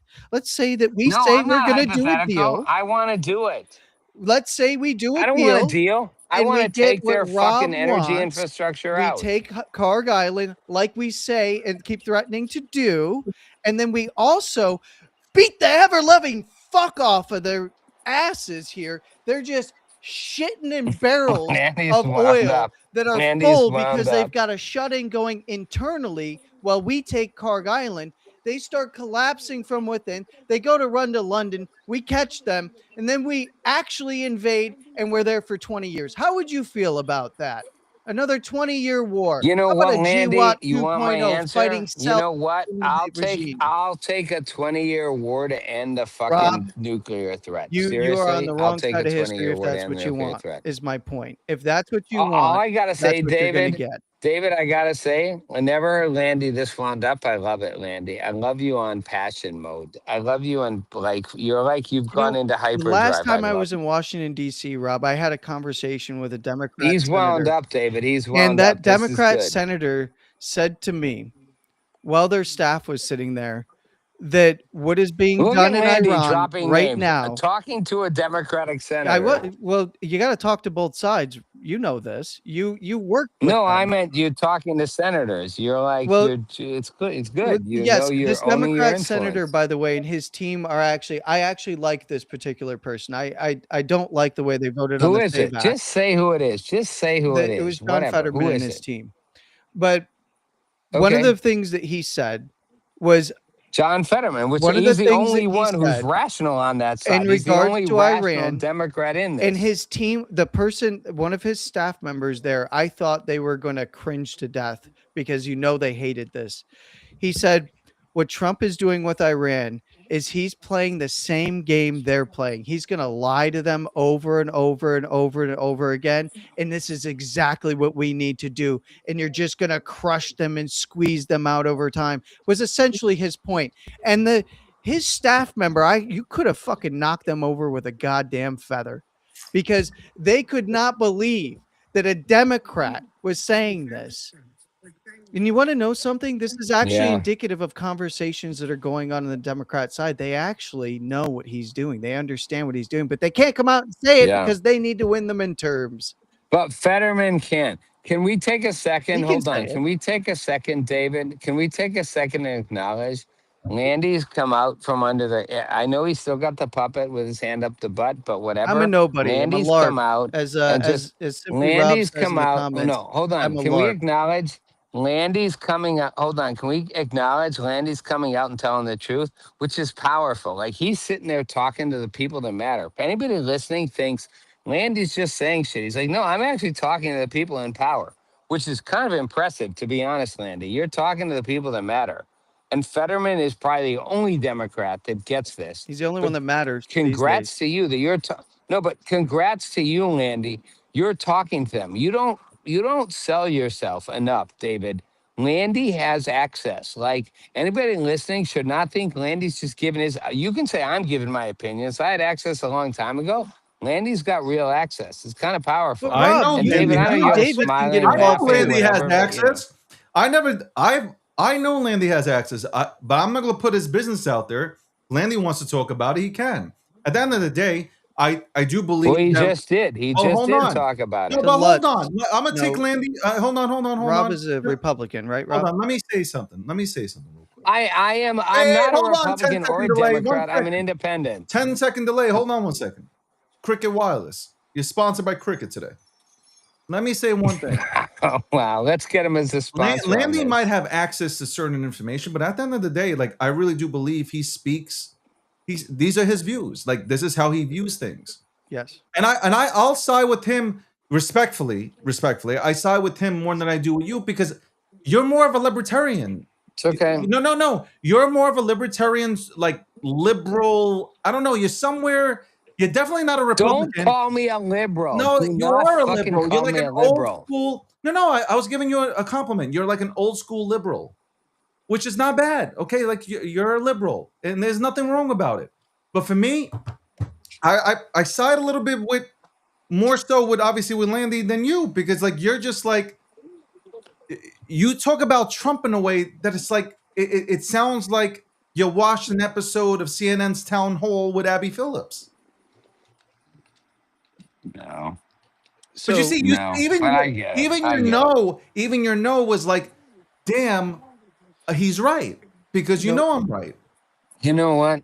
I explained to Rob that I used to be a Democrat on his show on Monday. And you know what's the craziest part? I used to be a Democrat too, Landy. Yeah. Landy and I both were Democrats. Hold on, Rob. But the craziest part is, you grew up in an era where you were against all this shit. Not Trump. You would have loved a person like Trump. You were that guy. Listen, I want to be clear. Hold on. I want to be clear, really clear for the viewers, people watching. I supported Trump from the minute he came down the escalator. I supported him at 45. I supported him the failed 46. I supported him at 47. That does not mean I cannot see where he has faults and weaknesses. The fact that I support him or think he came in a bull in a china shop, which we needed, I support that, does not mean I can't be critical or acknowledge he's also trying to... Look, you want to go to Epstein files? Like, MGT is right. Like he's like, no, he's protecting his friends. Like, I can be critical and still support him. Like, but how doesn't make me the one doing it? A Democrat doesn't make me a socialist because I find faults in some of what he does. Can I ask you a question, Rob? So the Epstein files, obviously, very big deal all of last year into this year. And first off, I think you would agree with this statement that both David and I have said. If there was anything to do with Trump that was actually had the goods on him, nothing to do with him. Nothing to do with him. Well, my point being is, you're wrong there also. Landy, you're wrong there also. You know why? Because when you bring up the Epstein files, Trump did fumble it. Well, Or hold on. No. He fumbled it, but hold on. I want to be clear, Landy, before you finish. I don't think there's anything that implicates Trump. I think it Yes. implicates powerful Okay. friends of So, his, not but I him. would like He's to. clear. He's I'd clear like and to free. point out he did sign that bill that was put on his desk for the release, and it was his administration that fumbled the ball. yeah, He but Landy, he I signed know the bill as it. Well, hold on. He signed the bill as is, right? And I know that it's the leader. You need to then put the pressure on Bondi. She should have done it the right way. It shouldn't have been marketed in this way. No, I'm not gonna even go after Bondi. Take I'm gonna the- tell you why. I'm gonna tell you why it fumbled. I'm Go gonna tell you where the fumble came from if you let me for a few Yeah, seconds. yes. And then I wanted to follow up on that. The Trump fumble came when he came out to the press and said, "Why do you guys keep talking about this? Why are you Yes. so concerned?" That's the fumble. Because at the end Yeah, of the because you talked about it for 4 fucking years. That's why they're no, talking about it. because he got set up. Trump got set up with the Epstein files. I'll tell you how. Because when they asked him on the campaign trail about releasing files, he said, "Yeah, absolutely, I will." And when he came into office, he started positioning, well, Biden should have done. No. You said it. Now you got to own it. I love Trump, but you got to own it now. You got to go ahead and get this. David, No, hold on. When David, he has hold people on. When he's he went out to the protecting. press, listen, there's a lot of blame to go around. But when he comes out to the press, and I know what kind of Trump, I know what Trump was trying to do. He was trying to take away. I feel this. I could be wrong. I think he was trying to take away the fumble from Pat Bondi, and he was trying to take it on himself. But when he was coming out there, Maybe. he's a New Yorker. I know how he's thinking. He was coming out there to try to take away from his team. He's like, I can take the bullet. Yeah. Yeah, it was big. He's being a teammate, but at the end of the day, guess what? Well, as soon as he said that, Seriously? they were like, "Yo, what do you mean not release All right. Epstein files? So what? You're Yeah. protecting pedophiles and all this stuff?" Yeah, he put himself, Landy. He put himself in that position. He didn't did. need to do that. You I know what agree. he should have done? Hey, why are these files not out This there? teammate shit. Why are we parading This teammate influencers? shit, Hold on. David, Why are we parading influencers David, from this the East teammate Wing? shit. Hold on. Why are we taking influencers, giving them binders of shit that's already on the internet? Why are we doing these things? That's what Trump should have done. Landy, I want you, And he should Landy, have I taken want the you to ball and answer said, this. I but will Dave, get these files released. Landy, Not about these files are meaningless. Why do we need to talk about them? Landy, And this guy's going to keep interrupting me. I am. I let Because you I talk. want to be I clear. let you talk. Oh, wow. Wow. Hold on. Let me finish and I'm done. Hold on. Let me take care of it. Hold on. Let me take For care 49 minutes. of hold on. Let For me take care of 49 minutes. David's. For Let me 49 take minutes. care of I took David's 2 minutes. feelings. Okay. Hold on. Just a second. Let me You're on a fucking delayed mobile carrier. Okay. Hold on. Let me just fucking land the fucking plane. If Trump doesn't come out there and say that these files are meaningless, who cares about Epstein? Okay, he wouldn't be attacked this way. But when you come out, like us Republicans and MAGA heads have to say, like, bro, it's not about panicking or anything. It's just like, you don't come out there and say this shit when the public is out here demanding it. Like, all of us, we can agree, we hate pedophiles. When we hate Epstein and everything that was done, I want the people that were involved in this ring, but David, taken care of in terms of arrested and put to trial and whatnot. I know you do. But I know it's a process. But David, it's a process. You can't do it you can't arrest somebody with no evidence. Thank God it's Cricket Mobile. David, come on. At some level, I'm sorry, I got dumped. At some level, David, he is literally protecting his friends. MGT said it. Like she's been honest from the start. She's never lied. She's been upfront. MGT every honest? time. What are we talking about? Don't throw her under the bus. Do not throw her under the bus. She has literally always said what she believes. She's like he said to me. She's a grifter. Look, She all was she She's does is not a wrong. blame. All she does grifter. is blame Israel for Come everything. on. She's a Come on, grifter. We Landy. knew she Come was a grifter on. from the early days. Look, she's been a grifter since the Wow. You beginning. guys have Trump rearrangement No, syndrome. no. Seriously, I No, love him, I but never liked. he's not No, perfect. you can go back. You can go back to when she first came on the scene. I didn't like her. I didn't I trust couldn't her. even I talk felt today. she was a fucking grifter from the very beginning. My point in bringing those things up is to actually get to this point.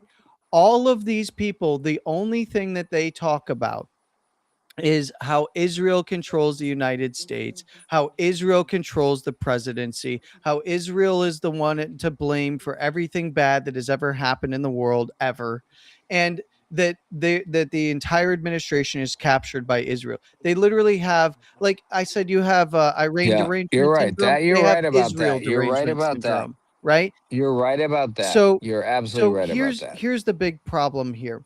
A lot of the actual is Israel lobby, especially APIC, when you actually look, they're a small player. They're a very small player in Washington D.C. I know people like to trumpet them as being massive. There's way I know. bigger, Make it sound like they control the but government. No, put them guess next to which side Pharma. they're They're on. nothing. Guess which side they're on. You know who they actually fund and prop up the most? It's not Republicans. It's not Trump. It's Democrats. That's who they've been Yeah, of propping course up. it is. Of And course it is. Yep. the biggest issue here for the Republicans at this particular moment is that any Republicans that back the president and then are looking at this as Israel's the problem, they've literally lost the plot. And they now have ascribed everything bad going forward to being Israel and in control of Trump or in his ear Yeah. and all of this other stuff. And here's where I think that this has bled purely over to Iran.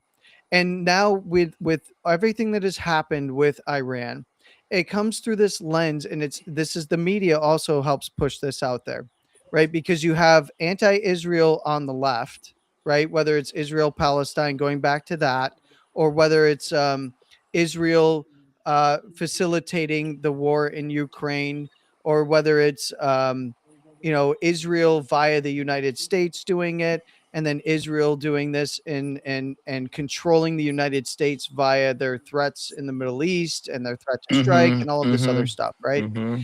So Mm-hmm. the framing of every single issue on the far left and the far right, or I call them the fake right or the fake MAGA, because all they did was coattail ride MAGA into, whether it was getting into the House or some even in the Senate, they were coat riding MAGA, and they literally fought the president on everything and ended up doing the same things that they said they weren't going to All do, and right. that's enrich You're right. themselves the moment they got to Congress. They all just with they if you want to really look at guys, look at Tim Burchett, right? That guy is actually stuck to his word. MTG didn't stick to her word. How come Thomas Massey, who said he was going to read the Mm. names aloud on the floor, hasn't gone and read the fucking names out on the floor, huh? All right. That's by the way, Landy, that's a fair point. Both of those are fair points. Can I offer a MTG says counterpoint, she David? And I knows want too. your take. Here's my point about Hold on. MTG. She Can I said offer? she Hold knows on. the Can names. I How offer? come she Hold hasn't on. done it Can on the I have? podcast circuit? You are right about both both with her and him. So, David, here's my your moderator, mediator here, Landy. Are you capable of acknowledging, just theoretically, that maybe Trump isn't perfect and he may not have actually, he may be doing things you don't think for different reasons, good reasons. He wants the US economy stable. He wants the markets to go up. He wants prices, gas, oil to go down, like all good stuff. Are you able to acknowledge that maybe Iran is not begging for a deal, that they're literally trying to stretch this out for forever? I And they'll make a I am deal and just stretch it firmly out forever. Can you actually acknowledge that they may no, not no, actually because be I am operating in good firmly faith? in the camp of we are the ones that don't actually want to do a deal. And I am firmly in that camp that we do not want to do a We deal. disagree And on I am that. firmly in the camp that if you see some sort of a deal emerge, we will be the ones to violate it. We will be the ones to violate it. I've said this I before. think you're all right. Day one, go This is back a to good the line of show demarcation. after strikes. Day one, I told David this, that we were going to be the ones that actually drug this out. And I said, strikes. I said, David, you remember strikes? I said, probably more than 30 days. We're probably going to 60 days. We went to freaking 60 days. How did Landy, this stupid PFP on the internet, know that?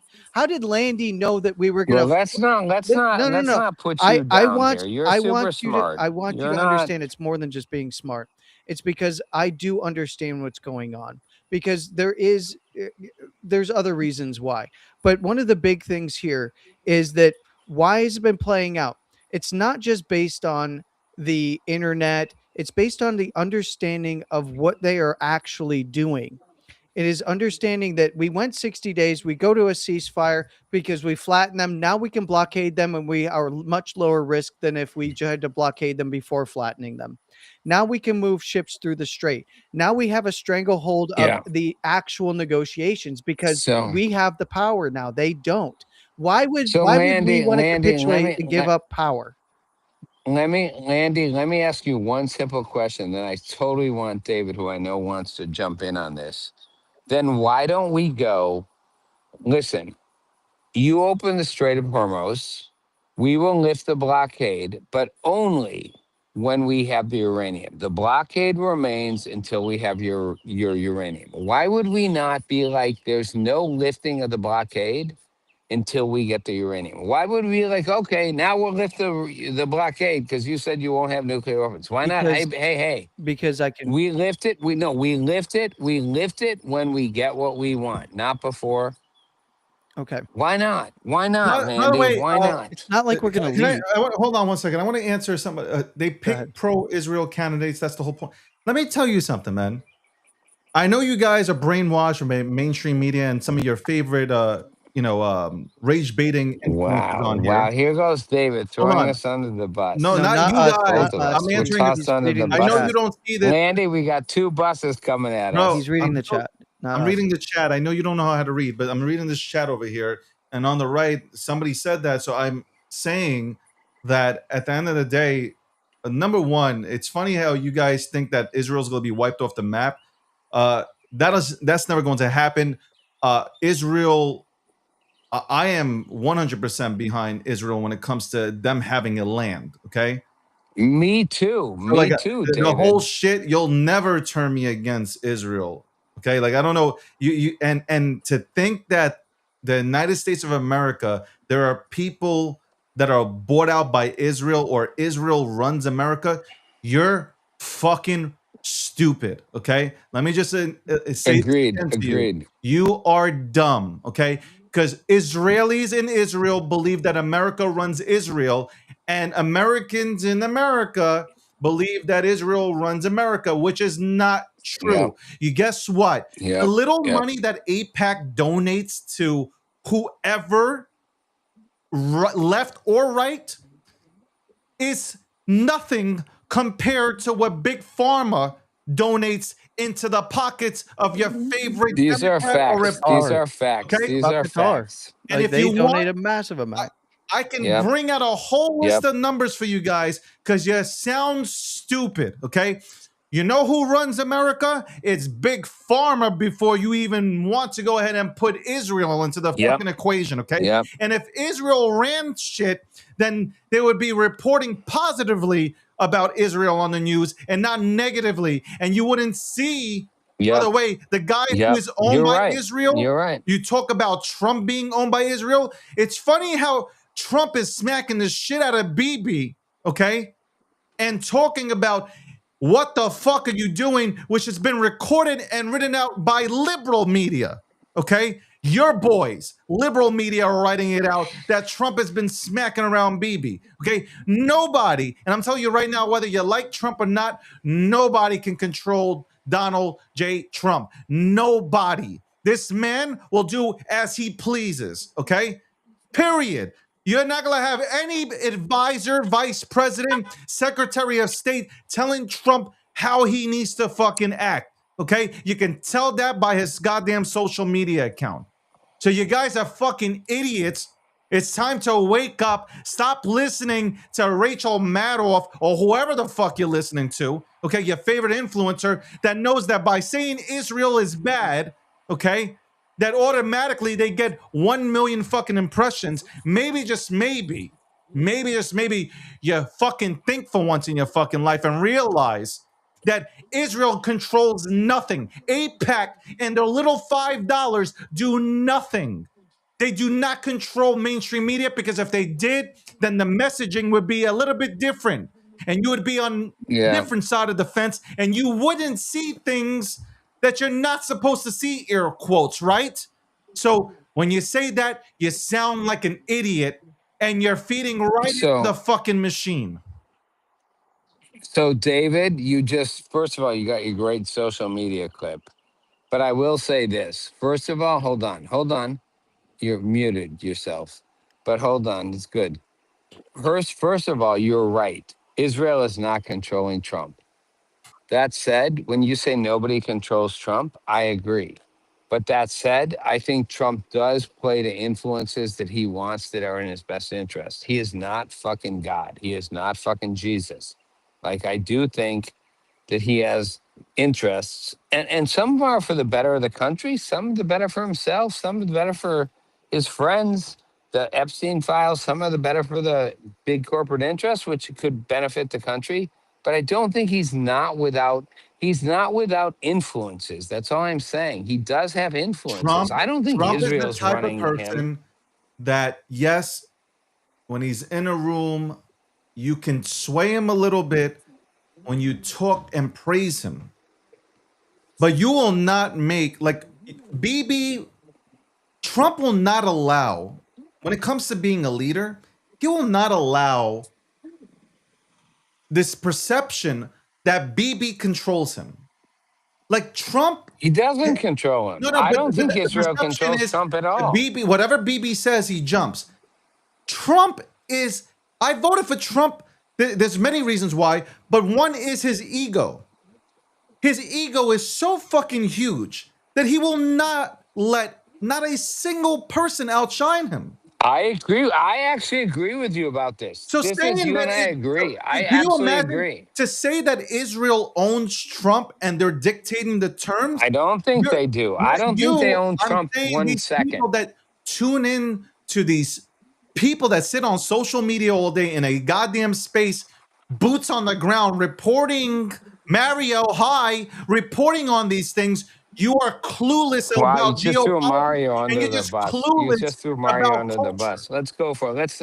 Hold on. Let's throw Mario under the bus again. I like that. No, but it's just like when you sit there, oh my God, and you're interviewing fucking Tucker Carlson, okay, who used Trump to go ahead and build his platform.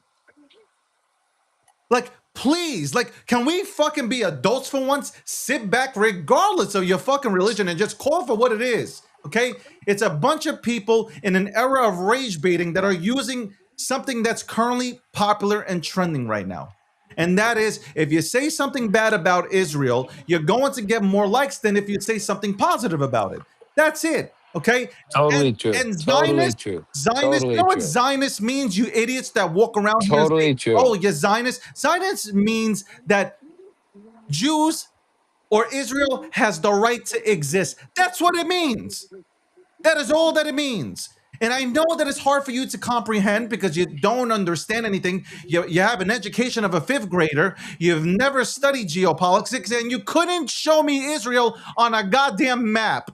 Sit this one out. Don't worry, Landy. He's not talking about you right now. No, I'm Landy. not talking He's about not talking Landy. about you. I'm not talking about Landy. I'm not talking about you. I'm talking about these absolute uneducated motherfuckers that sit on social media all day and they use trigger words. That's it. Hate will always get more engagement than positive. But shit. David and Landy, can I say this? We live in a partisan world. We only have 2 major parties in this country. And, I worked in the Clinton administration. I saw Republicans, Democrats, I was right inside it. Both sides weaponize it. So at some level, each side will go after the other side, which is why I hate that we don't have a more independent, awesome, powerful, independent, platform for candidates. But that's just what they do, right? You guys, they do it. The Republicans go after the Dems go after the Republicans. They don't really care about the American people. They care about taking out the other side. This is what it is. Sorry. Well, I just want to let everybody know that Israel is not running shit. Okay, that's it. Israel ain't running shit. Your perception. Listen, you talk about all Jews are rich. 99% of Jews are making it by. Okay, every single fucking culture, every single fucking religion has a percent that are absolutely fucking rich and they control things. It's not just the Jews. There's Yep. Christians and there's Catholics. Yep. Let's look at the Catholic Yep. Church. Let's look at all these big ass. Hey, David, Ever how watch about you Sunday look at the service? socialists What's and the this guy's communists? name? How about you look at the Hold on. communists? Hold on. How about you look at the communists? All the No, I people want in to. Cuba, China, What's the guy's they name? all make money. What's the guy's name? The Bill elites. Olson? This dude, man, are you kidding me? These are the type of people that control the narrative and messages, man. Like every fucking religion has a piece of control, and it's not just the Jews. The Jews are an easy scapegoat. The Jews have always been an easy scapegoat. It goes to the beginning of time, right? Yeah, that's true. So it is what it is. Landy's been very quiet, David. Landy's been very quiet over here. Landy's showing you He's- proof that shit's happening in Iran. That's what he's showing. He's fucking shown proof that shit's happening. Okay. Anyway, He's been quiet. David, those are good points, by the way. He's got to acknowledge, hold on. I got to acknowledge for all our fun games, whatever, you're absolutely right about what happens in the macro picture of this. And you're 100% right. That's actually a really, it was a great analysis of what we do. And you're right. The Jews get thrown under the bus every time. Like, it's like, wow. because I'll tell wow. you why. Throw the Jews under the bus. Throw the Jews under the bus. I'm gonna say something about Jews. Jews do not fight back. You have a small percentage that will fight back, but most Jews don't fight back. They're just silent. So they're not aggressive. They don't fight back. So it's an easy target. That's all it is. Like I'm being serious. Jews do not fight back, and they're not good at fighting back. Okay, and that's really it. So that's why people take liberties all the time to go after Jews. Yeah, you might be right. Well, I'm they're not also, listen, yeah, it's an easy not every target. Jew is It's good. an easy target. Not every Jew is good. Not every Christian is good. Not every Catholic or Muslim is good. Everybody got the bad seed, but I'm telling you right now, the biggest Achilles heel for Jews is they do not know how to fight back. That's it. And that's bottom line. And that's why the attacks happen. But you do have Bibi and you have Israelis who are proud. Israelis are proud to be Jewish. And I got to be honest, David, I love Bibi. I love that he is fucking unrelenting. I fucking love it. I love that he does not I back also down. want to say, though, I know he's got his own, I know he has got his own I interests. think he's crazy. I know he's trying to win No, re-election, but he's I crazy. fucking love it. I think Bibi's crazy. I'm not his biggest fan. I also would love to see, like, I'm a big fan. I know. fan. Listen, I get it. My thing is, like, I would have loved to see, like, it sucks. What happened in Gaza sucks. It does suck. And we, as human beings, we have to acknowledge Yeah, it. you know what? Hold on, David. Hold on. It sucks or it doesn't. Seriously? If I hear one more person tell me hold on. Hold on. If I hear one more person, hold on. No, let me say this. If I hear one more person, I'm not saying you're saying this, but if I hear one more person say, "Oh, Israel's an apartheid state. Oh, Israel wants genocide." I'm like, seriously? Fucking stop. No, so I'm not going literally, there. that's not where what's I'm happening. going. No, I'm not going with that because I don't believe that's what was being. This is war, okay? And unfortunately, this is what happens when you have Hamas, a bunch of terrorists attacking. They go ahead and do it October 7th, right? October 7th, they go in and they fucking murder over 1,200 people or injure, all combined. And they're showing videos all across social media. Israel has to retaliate. And this is war because Hamas, instead of using the money to help their people, they used it to build tunnels. I'm just repeating everything that you already know to be the truth. And they're using humans as shields. And it sucks. That's the part that I'm saying that sucks. Okay? That's what sucks. But I hope there's peace in that region one day. That's it. I really do. I hope there's peace in the region. Will be. But I'm telling you right now, Israel ain't going nowhere. The whole thing of get rid Israel. No, Israel ain't going nowhere. Bottom line. So when you ask me Yeah, if I but support David, Israel, can we I say, support David, Israel as David, they have the David, right to exist. David, Israel 100% has the right to exist. you know what? I don't care what anybody Hold says. on. You I can want to take unfollow it a me step right now further. if you don't Hold like on. that. Can we take it a step further? I hate this. Israel has a right to exist. How about Israel is literally defending itself from, again, right to exist? Of course, we all have a right to exist. But at the end of the day, is Israel an apartheid state? No. Is it a genocidal, like committing genocide? No. Like, are they fighting enemies that want to eradicate them off the map? Yes. I'm sorry. I don't think that's a right to exist. I think that's literally, I've said it myself, David. I've said they have a right to exist. I'm like, actually, they don't just have a right to exist. Like, you don't have a right to fucking annihilate them. Like, that's where I look at it. It's like, sorry, they're going to take out their enemies. Sorry, I'm not going to apologize for it. Have they done things wrong? Yes. Who is Have they Landy gone too fighting far? with, by the way? Sometimes, yes. But that's what I know. Who is Landy Landy went fighting away. with in He the comment? got Can caught you? up with a puppet. Who is he fighting with in the Landy comment section? disappeared on us.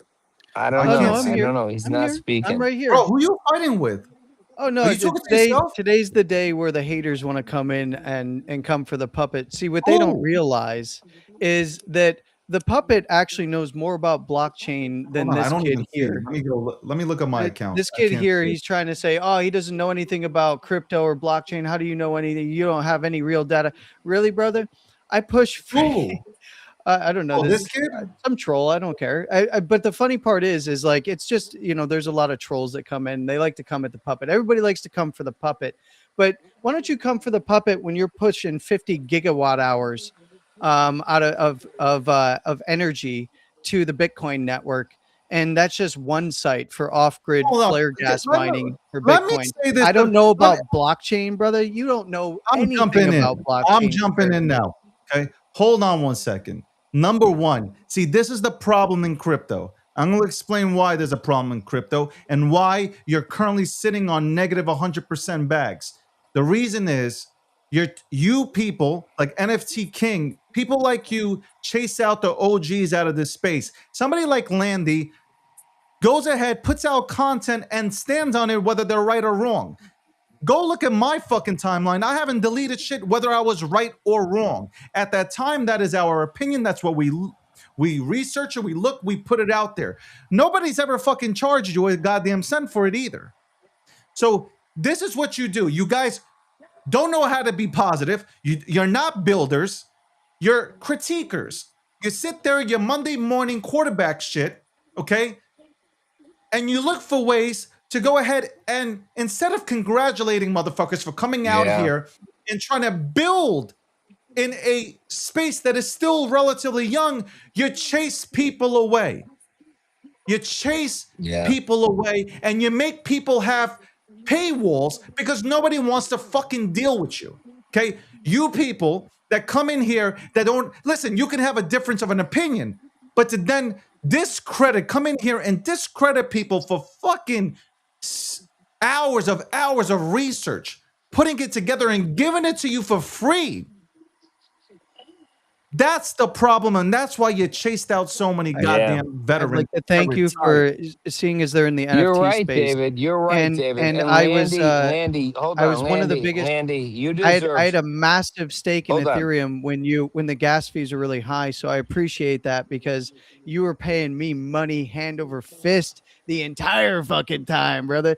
This person has no clue what they're talking about. See, this is the problem in blockchain Landy, is they Landy, assume that Landy, the you account deserve. age is how long you've been in crypto. But brother, I've been here since 2011.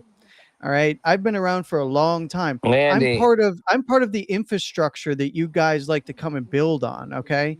So when you want to go and you attack people, the 50 gigawatt number, that's just one location for Bitcoin mining alone. I yeah. support other networks as well, proof of stake networks. I'm in all of those. When you get all happy about all these players that come in through the VC side, do you realize that those VCs, they go and they gather money from investors that come onto your networks and then support the actual networks?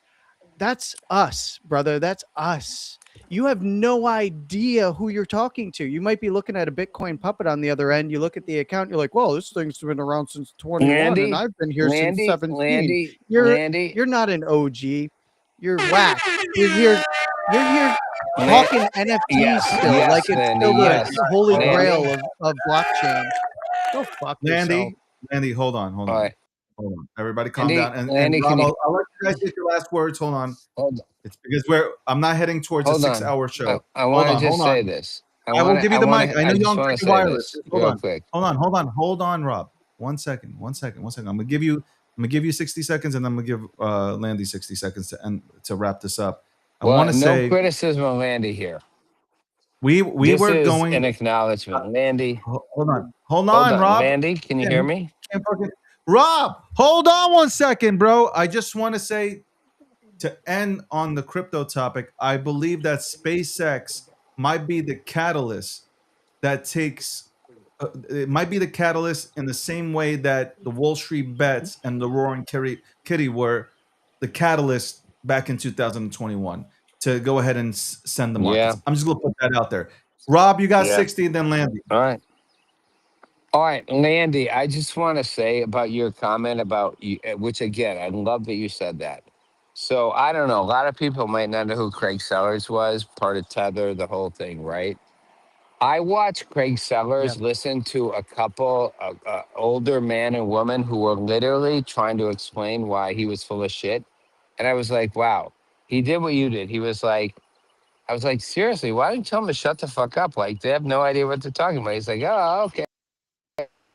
You're talking to the guy who fucking built this, right? Like, that's how I see you, Landy. Like, you're like, you know what? Say what you want, people. I was part of this. And everybody listening should realize, Landy, that you obviously were and are, even though you have a puppet with your finger up his butt, that's okay. Like we let that go. I'm making fun, but like like you really have been there, and I love this dialogue. And David, for all his like mic grabbing stuff, whatever, he's like, he loves Trump, but he also understands. Like we're all three cognizant, intelligent people having a dialogue, and that's what this fucking country needs: is people to have these conversations. So good for you, good for David. Good for me in a little way. I'm not you guys, but seriously, David understands this. Like seriously, like people should stop the hate and be like, oh, wow, maybe there's something I could learn here. That's all I'm going to say. I'm done. That was 60 seconds, David. I took my Thank you, 60 Rob. to Appreciate compliment you you. both. Landy, what you got for us for 60? So on that note, what a lot of people online, they make a lot of assumptions. They see a PFP or they see a profile and somebody that talks about blockchain or cryptocurrencies, and everybody thinks they play this game of one-upsmanship of like, I've been here before you, you don't know shit. There's small accounts of people that have been here sub 3,000 Bitcoin, sub 1,000 Bitcoin, sub $100 Bitcoin, sub $10 Bitcoin. They don't have massive accounts. They're not out there touting it, but I actually talk to these people on a pretty regular basis. Some of them are just regular people. Some of them got involved in mining. Some of them got involved in actual DAO infrastructure back when that was the thing. But there's a lot of OGs that hang out. And part of the problem with this newer crop, especially post 2017, they come in like they understand everything about this industry. Like they understand because they were there for the big run up from 18 and 19. And by the way, into 20 and 21, by the way, most of them lost their asses because they don't know how to trade and they got built and they don't know what they're doing. They got True. into NFTs at the highs and now they're crying for cycles on end because they'll never make their money back. But then they actually, when people come up that have been here for a very long time and want to have conversations, whether it's on various shows or whether it's on Spaces or whether they're putting out maybe their opinion on something or their analysis on something online, they come for their heads. And those people no longer want to talk to you. And some of those people actually have alpha from the inside because they know they're invested in this stuff from the early days, whether it be on the mining side or the network side and infrastructure side. Some of them might have gotten into some of those companies. Some of these guys, I talk to them. I'm in chats with them. Some of these guys are influential in actually setting up the process for OTC and how any of this is going to spot ETFs or DATs, the whole nine. And they're the ones making the connections from TradFi to your hyper liquids of the world. And you would never know their names because they don't want you to fucking come for their heads because they don't want to deal with your bullshit. People like me, I can sit here because I got the time. I got the time for you. So you want to challenge the puppet? Come for the puppet's head. Let's see how much you really know about this game because I've been here for a long ass time. Come for the puppet. Get in my comments. Bring it, brother. Because anybody like that, whether it's the one before this guy or the next one, any of you, you got nothing. And you get exposed very, very quickly for how much you don't know because you think you know because you've been pumped up in these little groups that go around and cabal from chain to chain, and you think you understand what's going on. And I'll say this, I've said this before, 99.9% of those Bitcoin accounts that built their brand on Bitcoin aren't even real Bitcoiners. That's why many of them sold out to go AI. That's why, but still, Bitcoin's great for marketing. So they still say they're a Bitcoin maxi or they're this maxi or that maxi. But they already sold out from under you. And guess what? You were their exit liquidity. And bravo to them for fucking using your dumbasses as exit liquidity. Because guess what? I have to. Thank you for being my exit liquidity NFT king at the top of the NFT market. Not only did you pay me the entire time, but I got free airdrops of NFTs that I dumped on your fucking face, and you're still here crying. Don't worry, it'll come back, buddy. You're going to make it. I promise. I want to thank David shutting you you guys. down, man. Can I I want to thank just say, can you guys hear me? Can I God just damn it. What say, is this? A I fucking appreciate what kind of finale is this? Can I just say I appreciate both of you, and I hope everyone listening realizes this is the kind of conversations we need to be having. Well, I appreciate you guys. Thanks, Shout out David. to Thanks, Landy. Rob. Shout out to tune into Rob Nelson on Mondays and Wednesdays at 8 p.m. Eastern Standard Time as he talks about everything that's trending, essentially. Obviously, he's been on the political tip and he knows politics, but he does talk about everything. So tune in to the Rob Nelson Show at 8 p.m. Eastern Standard Time. Mondays, Wednesdays, and Fridays, you can catch Landy breaking down the markets, especially on Mondays and Wednesdays. Today at 9 p.m., you can catch Landy and his friends live streaming and talking about the markets. So tune in at 9 p.m. Eastern Standard Time at Gockstein. You can see the stream, or you can follow Landy at Crypto Landy on X. Thank you guys. I really do appreciate you guys. Love it. Hey, let's just also throw David, like, seriously, you managed to do Appreciate you, this David. with a lot of dignity, grace, and, like doing it kind of authentically, which I think is powerful. So let's shout out to you too. Thank you. I appreciate it. I like you guys. Pause. Same. Have a great day and an even better tomorrow. There you go. I'm getting rid of them because they're all angry.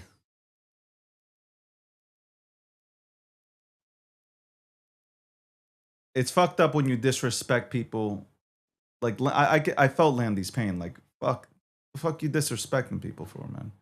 You guys have done nothing in this space. There are real builders out here that have built and continue to build and build, and you come here and you disrespect them. That's why I'm telling you, a lot of people have retired. They don't fucking participate in any of your shit, and that's why you broke. A lot of you guys are trying to rally the troops. Well, who are you rallying? By the way, what are you guys rallying? You got no money to rally shit. All 30 of you guys and 40 of you guys coming together in the trenches, you can't even send anything above $10 million. You know why? Because you've went ahead and disrespected everybody who has money.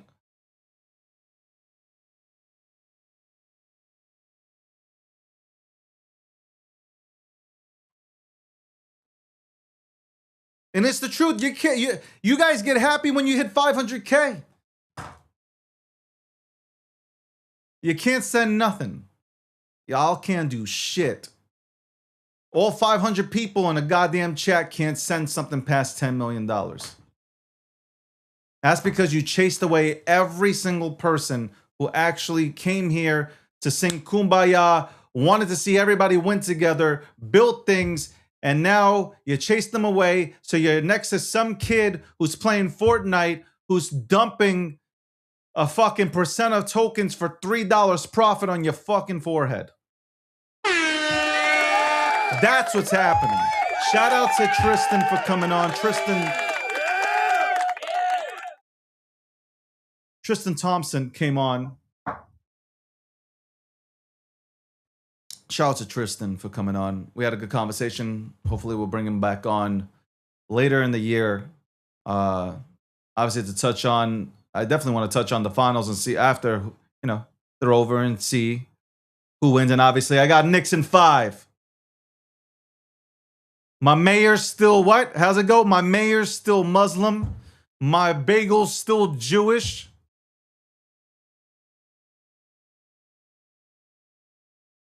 What hold on. My mayor's still Muslim. My bagel's still Jewish. I gotta find it. It's something with the Pope and then Knicks in 5. Anyway, I do think the Knicks go ahead and win. I think the Knicks win. I think they took the heart out of San Antonio. I don't see them having the players. I was speaking to Tristan about this. I don't think they have the players like LeBron himself, Kyrie, to make a comeback. Though I understand where Tristan's coming from. They're a young team. They're young. But I just feel like the Knicks, they got this. They got 3 games to close it out. They got 3 games to close it out. Guys, it is Friday, June 12th. It is 3:28 p.m. Eastern Standard Time.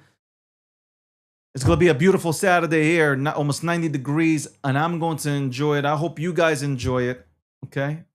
Thank you for tuning in. As always, we will be back on TikTok on Monday, hopefully, praying that we will be back on TikTok on Monday. Shout out to the sponsors, Midnight. I'm in Midnight City. You can catch me in Midnight City. We're going to break down Midnight City. I'm going to do a whole tour from breaking it down on Kick, on TikTok, on YouTube, on X.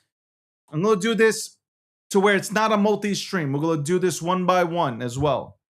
So anybody who did not sign up for Midnight City, shoot me a DM. Let's form a little gang on there. You know what I'm saying?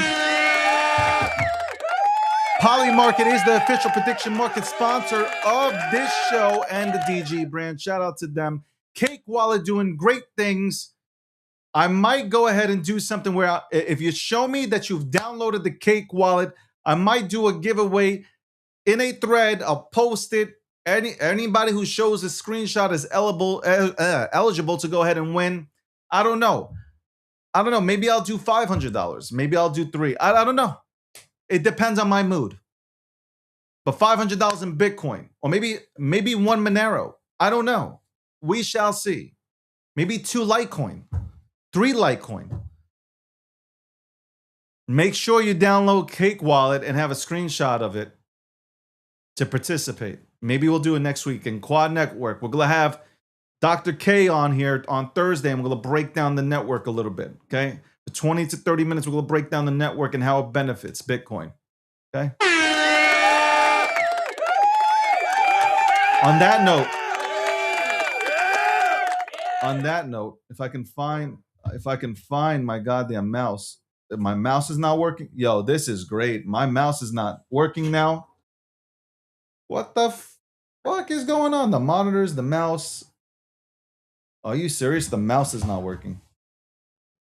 The mouse ain't working. Oh, there it goes. Anyway, have a great day. And an even better tomorrow. I'm going to go get myself a little buzz in terms of a haircut. Peace.